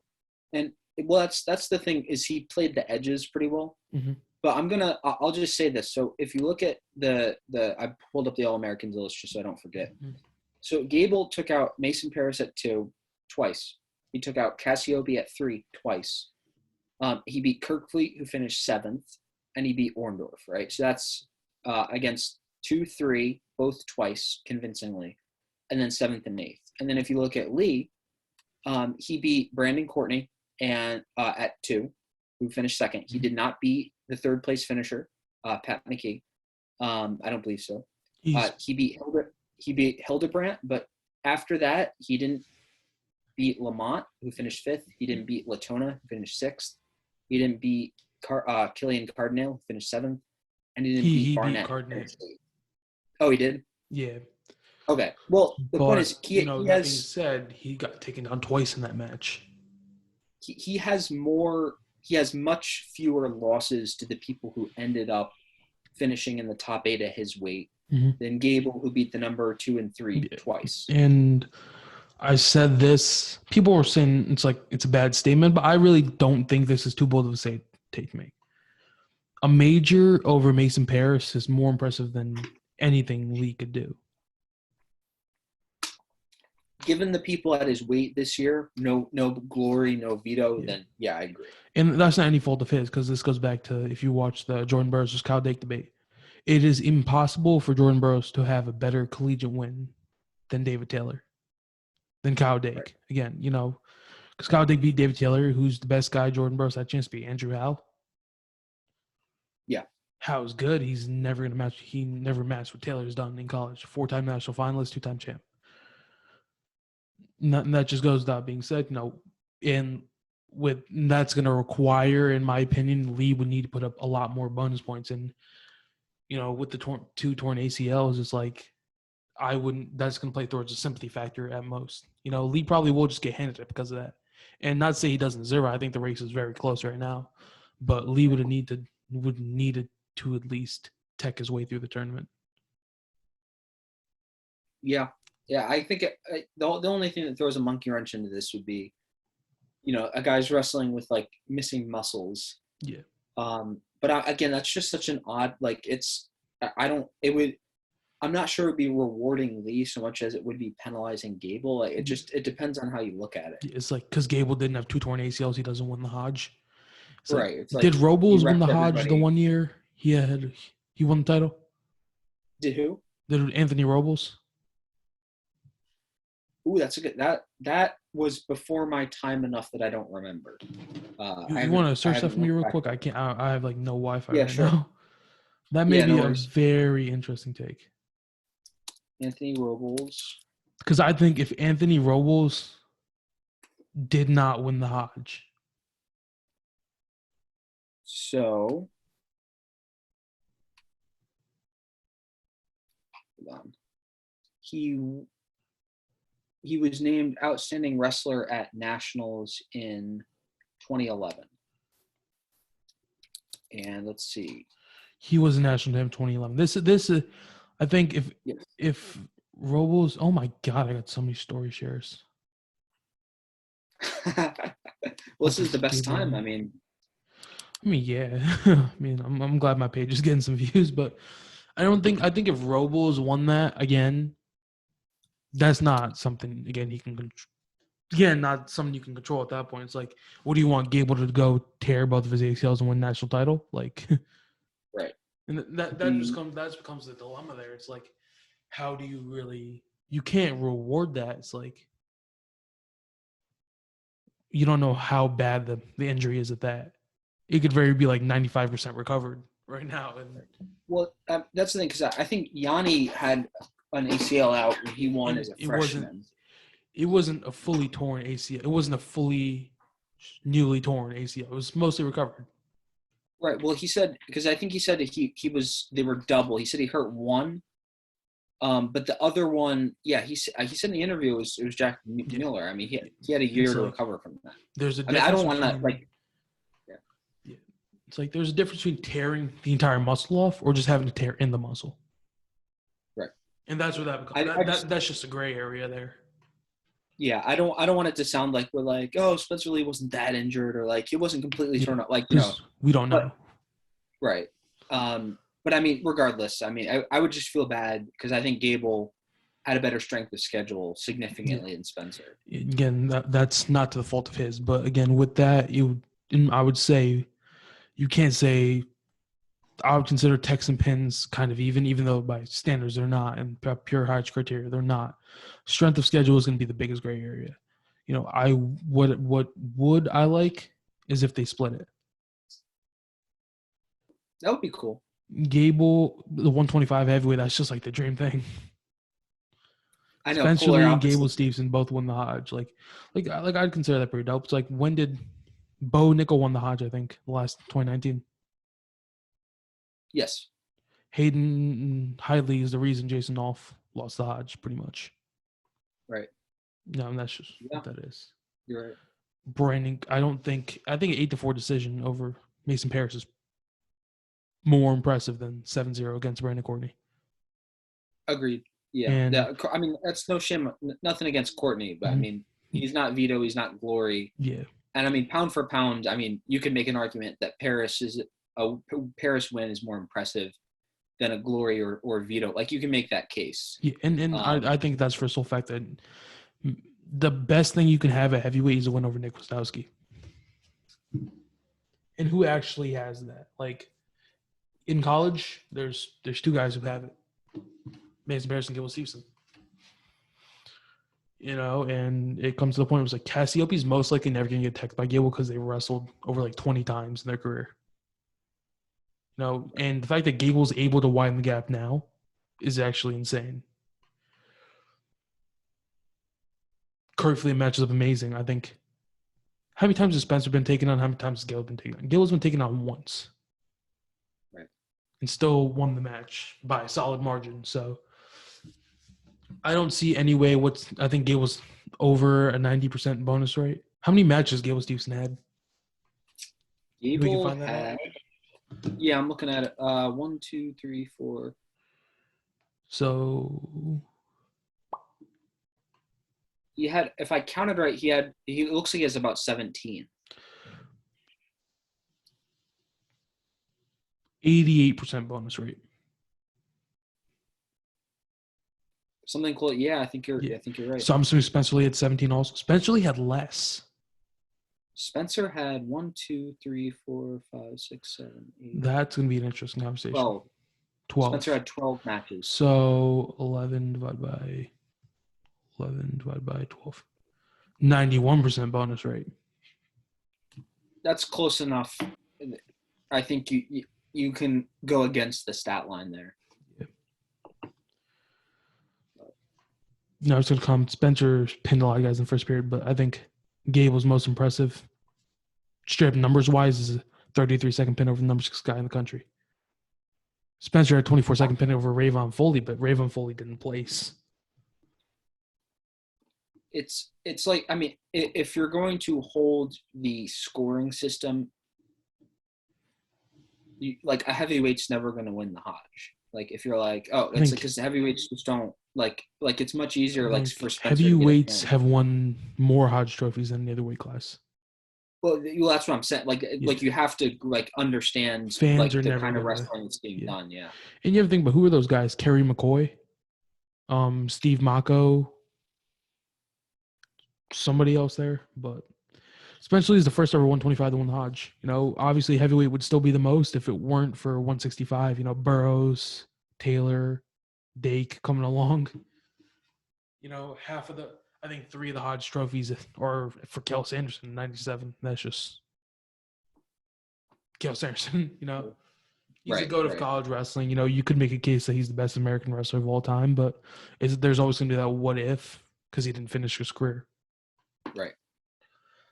But, yeah, I think overall, I will stand on what I said the last time we had this debate, like a month and a half ago, that Co-Hodge trophy is probably the right idea.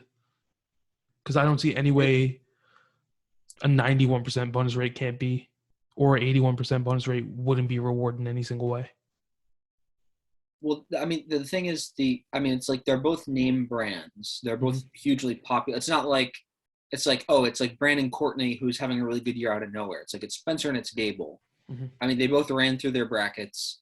You know, Spencer had maybe a better statistical like bonus rate, but Gable was doing it against better competition. I mean, I don't think anybody would fault. I mean, except for the few random people who are like, co-winners is fake, like blah blah. Like there needs to be one winner, but everybody else I think would be fine with it. I don't think there's any way. Like, what are you gonna do? Like, oh, Gable Stevenson didn't win a single award just because of that. Who's the outstanding wrestler at nationals? Actually, I don't know. It's a good question. I think it may have been AJ Ferrari.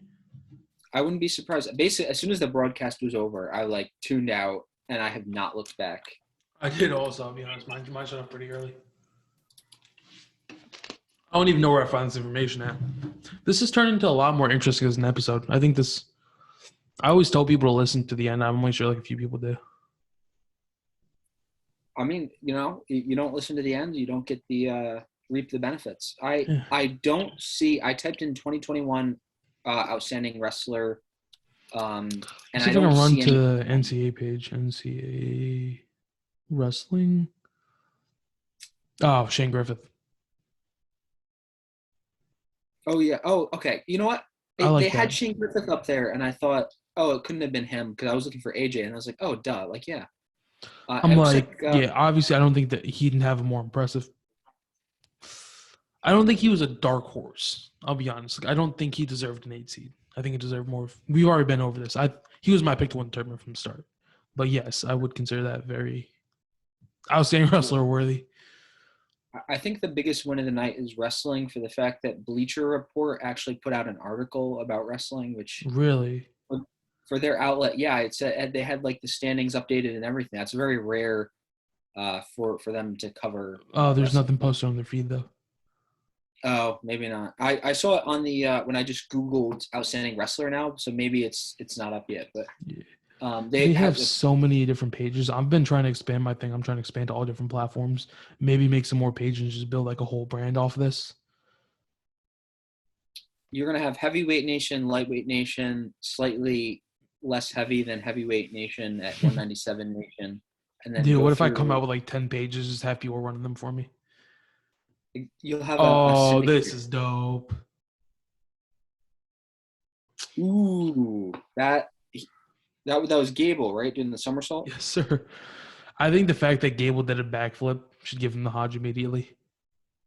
I don't think I've ever seen a guy do the things that Gable does athletically at his weight.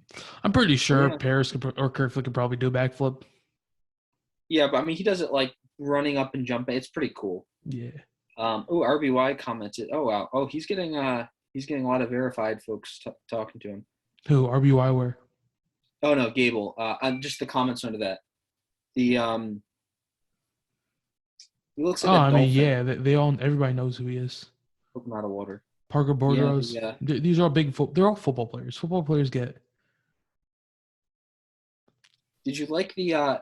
Did you see the end of the broadcast where the ESPN announcers are like, "What's coming next for you, Gable?" They're like, "Is it the NFL, WWE?" I'm like, "Gable, the NFL," but because the announcers were talking about how, these big guys like who's the kid, the offensive Tristan Wirfs, who was like a state champ and now he's on the Buccaneers. I don't think Gable wants to do NFL, but the announcers seem to really, really like. They're like, "Man, this guy's so athletic." I had a very interesting thing on this. I think Gable goes up to WWE, right? As you said. Mm-hmm. I think Mason Paris goes to the NFL. And I think Kerfleet's the guy for the U.S. And Schultz is the guy after Kuhn. He beats out Kuhn inevitably. I could see that. That's a very weird take on my opinion, but I think everybody gets their fairy tale ending there. Right. Well, yeah, I mean, Kirk. I don't think Kirk's giving up wrestling anytime soon. Yeah, Gable said he's doing WWE. Paris, so Gable's doing WWE. Paris can survive the end. Paris already said football's not off the table for him. It's 5th year. Oh, he said that. Okay, all right. And it was a while back, but I wouldn't doubt that he could survive. A guy like Trent Hilger said football's not off the table either after college. It would be good. Because I hope more people cross over. It gives more exposure to the sport. Every time there's a draft bio, it's like, oh, this guy was a state champ. Yeah. You know what I mean? Like I there's think Kirk crossover. Fleet may go to MMA if Paris stays or something like that. Kirk could definitely be successful there. That reach, he's a boxer too. Hilger could definitely be successful in what's it called, football, rugby, whatever he wants to go to. A guy like Orndorff is probably just going to be getting a job afterwards. Gremmel is probably going to be chilling afterwards. Schultz is potential Olympic champ after a guy like Mihan Lopez departs after this year, hopefully winning his 4th Olympic gold medal. Riza KL, hopefully he's an Olympic medalist like Schultz. Will most likely win an Olympic medal. The fact that we could get multiple Olympic gold medals out of this single class alone, it's a good time to be a wrestling fan. it's insane. Like the closest weight class I've seen to this is 2018. Kyle Snyder come first, Adam Kuhn comes second, and Mardez come third. I have Snyder over Cox. Everyone's gonna hate me for that, just because the whole hype thing and everything. But it's a very close match. Just personally, if you have it, just say we'll put Snyder here for the sake of this argument. That's 3 Olympians. Yeah, you're right. Snyder 97 in freestyle, Kuhn 130 in Greco, and Mardezi 125 for Canada in freestyle. Jacob Casper, maybe he pulls a big one in the Olympic trials in 97, makes far. I don't think he gets the spot, obviously, but it's a very deep field. Yeah. But yeah. And when are the Olympic trials at? Are they coming up? They're this month. They're this month. All right. I was pretty sure I saw a thing about that. I'm hyped for that. I'm ready. I don't even think Gable's a lock at this point. I'll be honest. The one-day Olympic trials may just be, if anything, the fall of Gable Stevenson. I don't know, man. Anytime I hear the word Olympic trials, I don't even think about heavyweight. I just think about Dake, Imar, Burroughs, and start sweating bullets. I'm telling you, Imar over Kyle Dake. I'm sorry. Listen, I can't blame you because I've seen what that guy's been doing, and I'm scared. I'm scared for Dake. I hope Dake doesn't take him lightly. If Dake takes him lightly, there's 3 people that are wrestling now that have a win over Jordan Burroughs. Only, Imar is the only one that impressed me. David Taylor, I give him credit for the win, but that was up at 86. Right. Dake chest wrapped him and just held him off. Right. Imar legitimately, he beat him. He could have won the third. He could have won the first match too. Yeah, it was the first one that was tight. Again. It's third match. I'm not picking against Jordan Burroughs. Just can't do it. 1-9-0. I mean, the way I see that going is Dake just shuts him down most of the match, and then Dake tries to do that at the end and either gets a stall point or something like that. It's Dake shut him down at this point because Imar's proven to be on the level of these. Imar could be an Olympic gold medalist. Anybody who comes out of that weight class could be. And Imar's so overlooked because he could have been a 4-time national champ. It's not like Chenzo was just better than him. He beat Chenzo at these 2 Big Ten finals.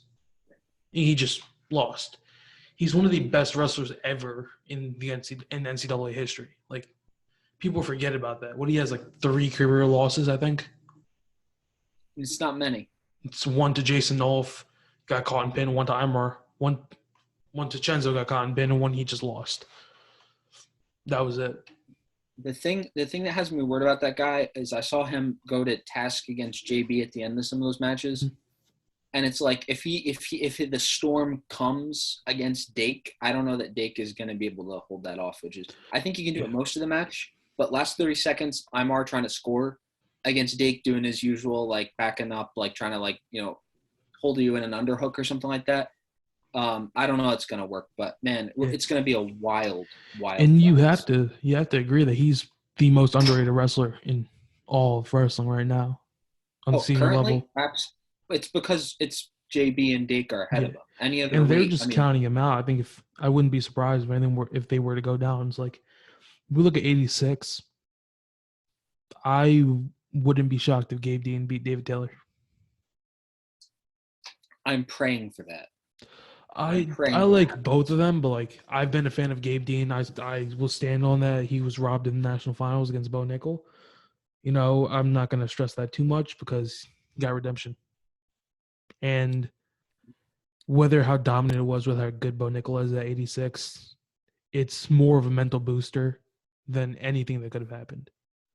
That probably helped him out mentally more than a win over David Taylor would have at that point. That's a loss he's been Yeah. waiting to redeem for a long ass time. You know, that's like if I just it was a good feeling, man. it's Because like if you I've put. seen the YouTube video Mhm. more than once of the. Oh, sorry, you're cutting out there a little bit. I didn't know you No, said you're good. something. You got it. Yeah, I was gonna say I've seen the video. A couple of my friends, particularly, like sending me the video of that Nickel Dean match, man, and it's like it's so painful.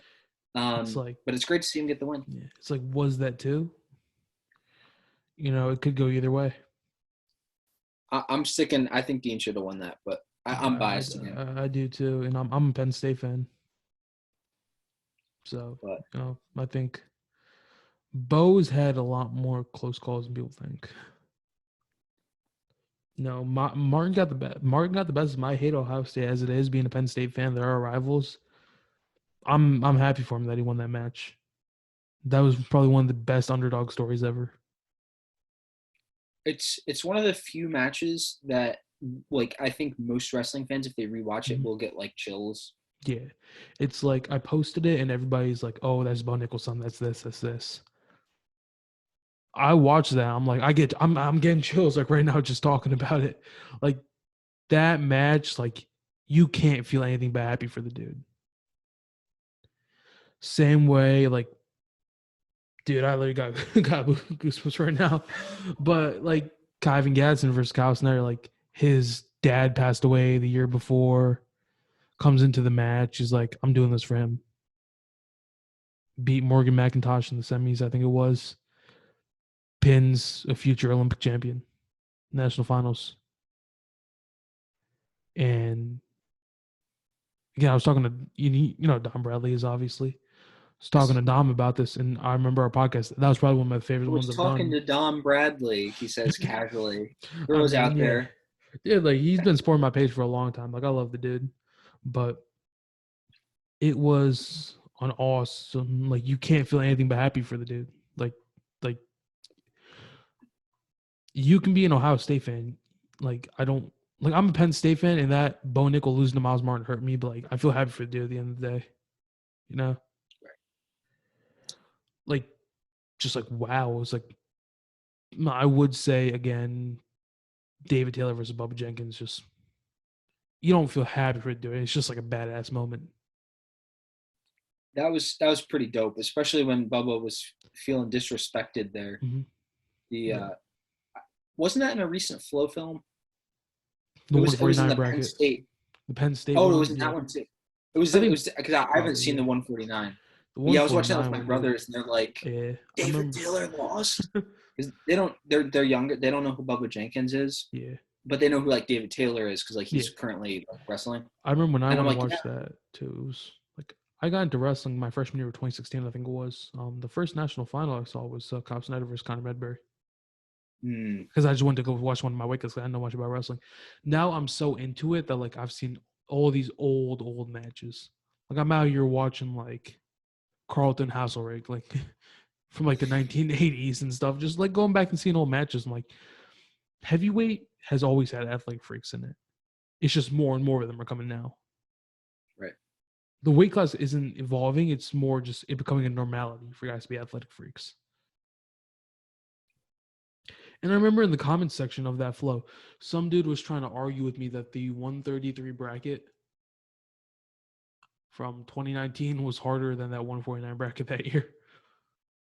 And that's like the No, prime example of recency bias. yeah, that's like, oh wait, okay, well I know who Fix is. All right, who are these guys? Who? And then it's like, no, no, yeah, there were like six hammers in that 149 class. 7 national champs. Brent Yes, Metcalf seven. won There. that year. Darren Caldwell, Bubba Jenkins, Jordan Burroughs, Lance Palmer. Lance Palmer's a national champ, I think, right? I think so. He was at least a finalist if he wasn't a champ. Yeah. It was JP O'Connor, national champ. I'm pretty sure. Yes, JP O'Connor he was. And who's that one dude from Michigan? I keep forgetting his name. I don't remember what that was. I feel bad now. Logan Mass, I'll be honest, has ruined Michigan for me his entire school. Not a fan.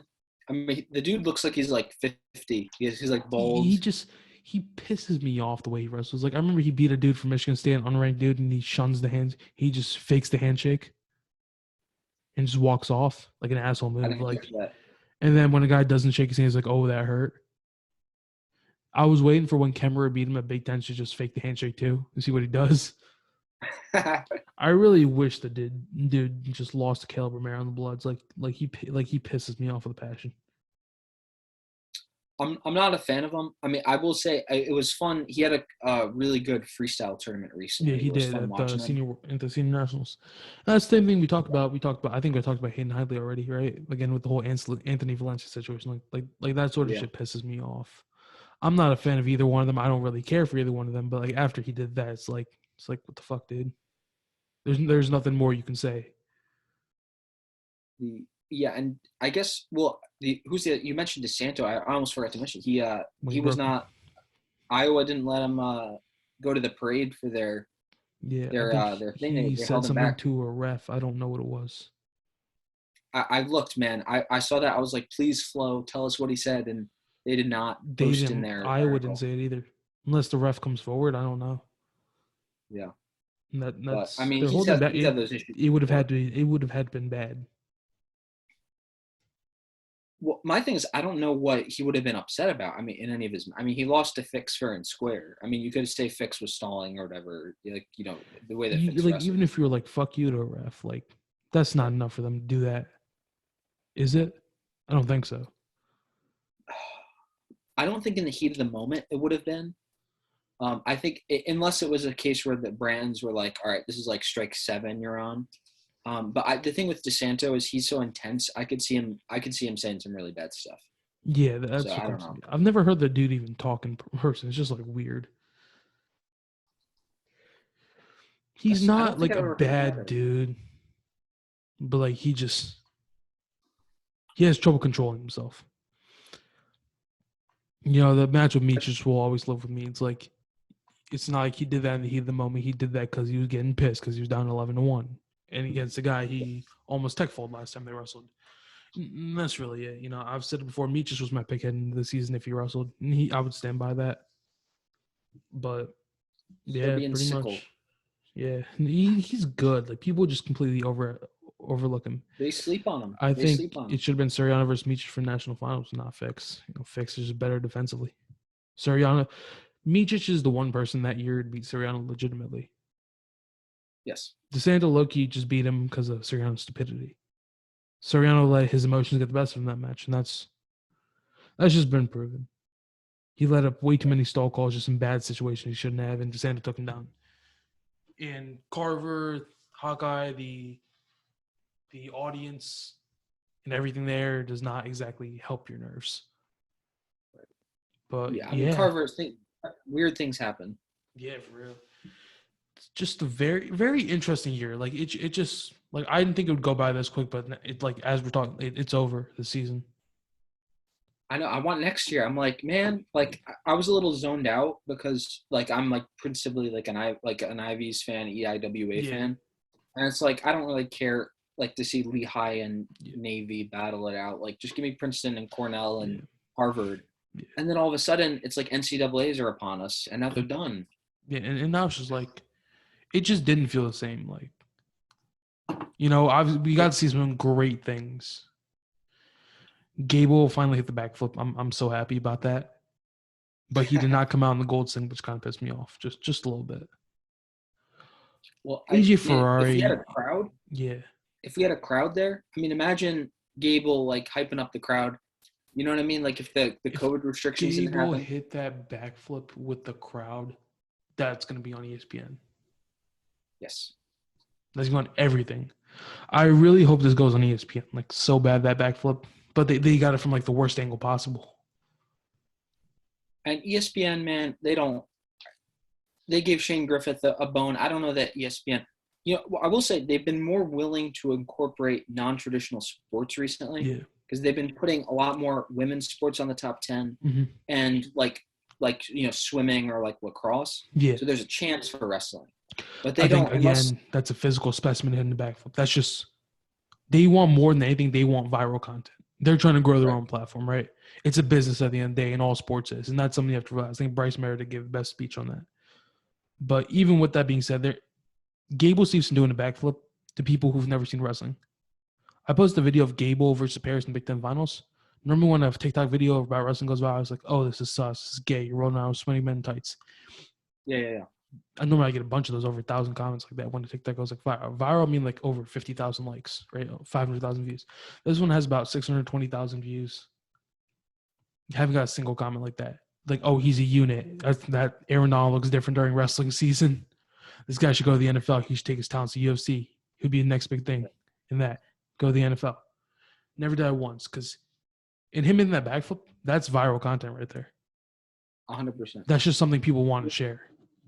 If I could like watch ESPN and screen record and clip that, which I can't do, which is why You when I take can video, screen I record like. it. Sorry, not ESPN, my bad. The like my TV provider's app, they block it so that I can't. Yeah. But if I had a great angle of that, I would put that up on my page with some sort of like edit or something. But they're missing an opportunity with wrestling. I only got 200 getting likes in 3 hours. Wow. Very nice. I expect at least a couple thousand from this. It's just like, it didn't seem like that special of a moment when Gable won the national title. Because you just feel like he's already done this before, even though he hasn't. Yeah. That's just so weird to think. But I did want to say this. I think I've said it before. I will stand by this. It will be Darmstadt versus Ferrari in the national finals next year, if they are on opposite sides of the bracket. How do you think that match goes? Be honest. Darmstadt at heavyweight. How do you feel about that? He was so on and off. I think a good Darmstadt is the best wrestler in the country in '97, though. Yeah, he's had issues moving down a weight. Like when he was at 84, he was Whose thought that was a terrible choice. Yeah, they had him in low, and then they just flipped him, and then it sort of the thing with Darmstadt that worries me is he's so different stylistically than some of those guys that like he'll run into some like matchup thing. Like it's just like I'd love to see him in the finals, but I see him like getting taken out in the quarterfinals because he can't take down some truck who's at his weight or something. That's what I worry. AJ Ferrari's gonna be an interesting matchup with him for the sole fact that it's gonna be hard to get to Ferrari's legs, get to Darmstadt's legs. The Ferrari, I will say this, he has like the ESPN guys were right in the broadcast, but he made like wrestling from your knees. Like him and Jaden are like leading the comeback of just like shooting off your knees. Yeah, Jordan Burroughs. Jordan too. We're not gonna right. I got tunnel vision there. I was thinking. Kyle Dake does it, but it's like Kyle Dake does it defensively. Right, but I don't know, man. I think Gable said you cannot wrestle off your knees for 7 minutes, and I don't want to be that guy. Like, that was a powerful double from his knees. Like that was a Jordan Burroughs level powerful double.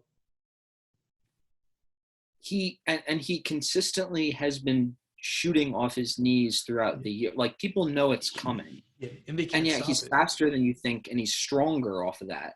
Like you would think it wouldn't work, but it does. How often do you see freshmen at upper weight classes winning because of their strength? Never. Incredibly rare. No, like it's never happened before. Cox won his freshman off of speed. Snyder lost because of his strength. He got pinned. Gable lost because of his conditioning, speed, strength. That's what it was. Like, there's never been a freshman heavyweight national champion. And there probably never will. That's sole fact. Next hope is Jimmy Mullen. That's really it. But these are some insane things to think about. Like, history is literally being made. Yes. Those may be the two only ever to win two to win 5 national titles. AJ Ferrari and Carlos Starace. And Or nobody maybe else may ever get a chance.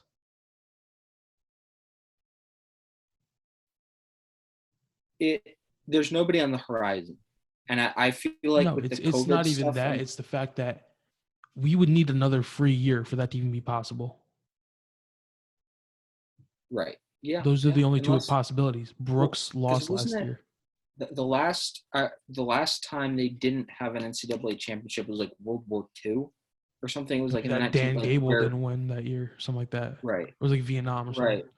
Like they don't hand out like the eligibility this way and like give people those shots often. This pandemic was also a lot worse than it was supposed to be too, and it just ruined everything for a lot of sports. And wrestling was hit harder because we're already so low funded with stuff too. Like we weren't in a priority to keep up, and that's why again, is Stanford coming back? I really don't think so. I listen I'd want to if a say it. 12 million endowment like that the students raised where they're like, hey, we raised $12.5 million, keep the program, and they're like, no. I mean, you have to be pretty not only heartless, but you have to be pretty set to turn that down. How much does it cost to run that program? I think about it. I don't know. I have It would no have to idea. be a lot more than you think, because again, you have to pay for planes, all that, traveling, hotels. I Because mean, again, these are things people don't think about at the college level. Like, there's so many hidden costs. But I think 12 million should at least cover like at least 1 year at the least. I would assume. I don't know.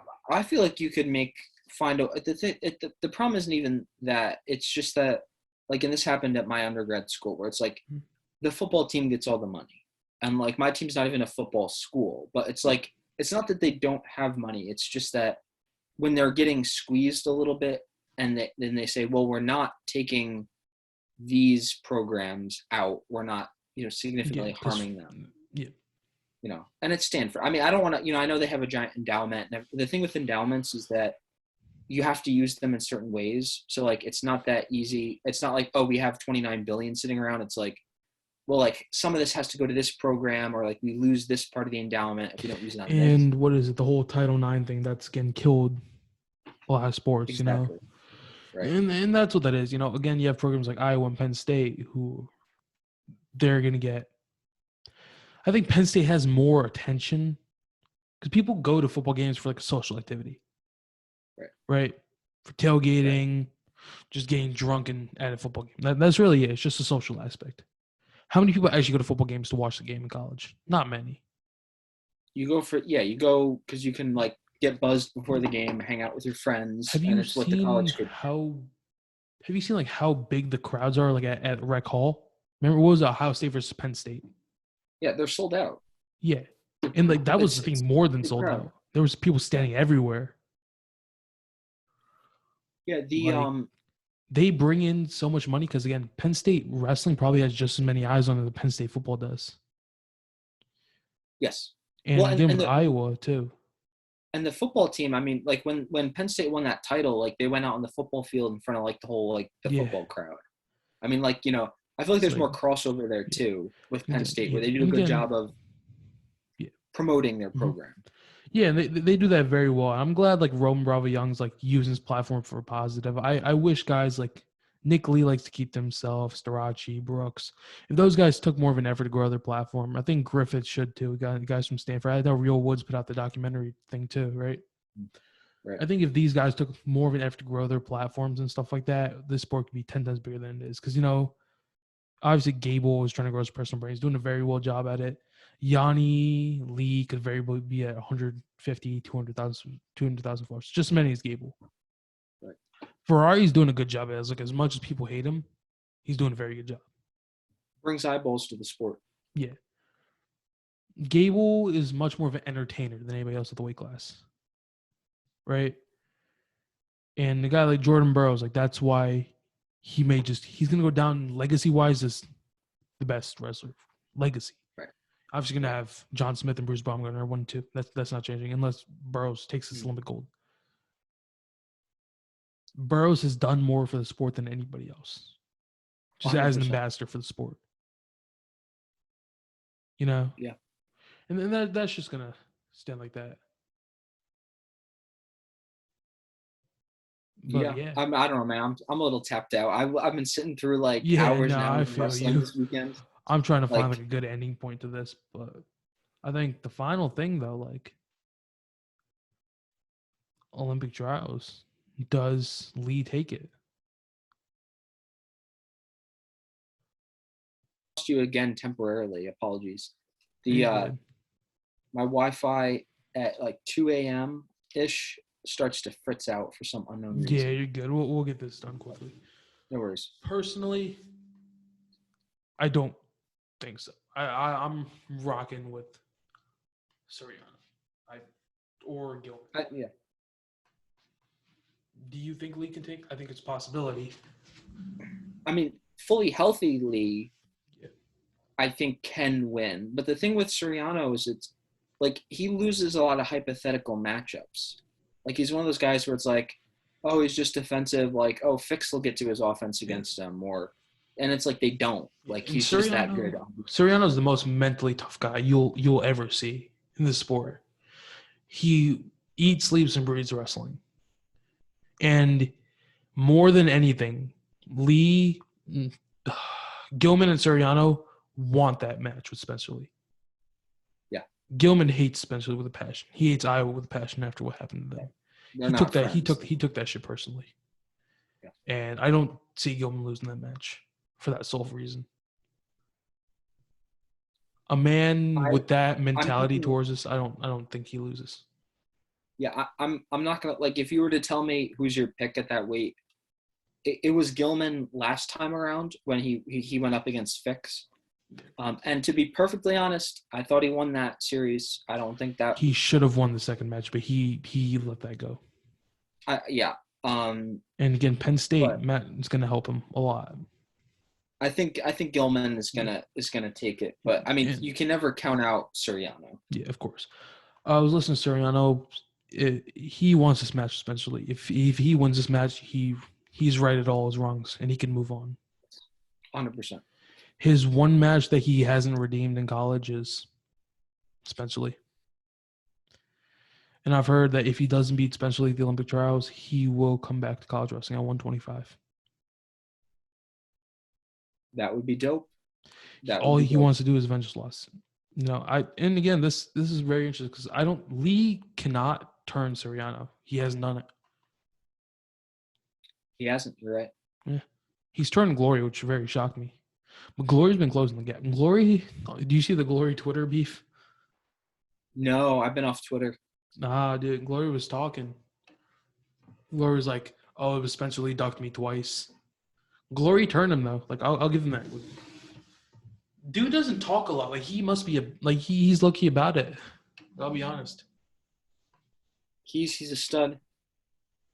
I'll have to go up and look at that. I've been off Twitter, so I've missed some of the beef. Yeah, I started trying to be more active, but it's so stupid of a platform just in general.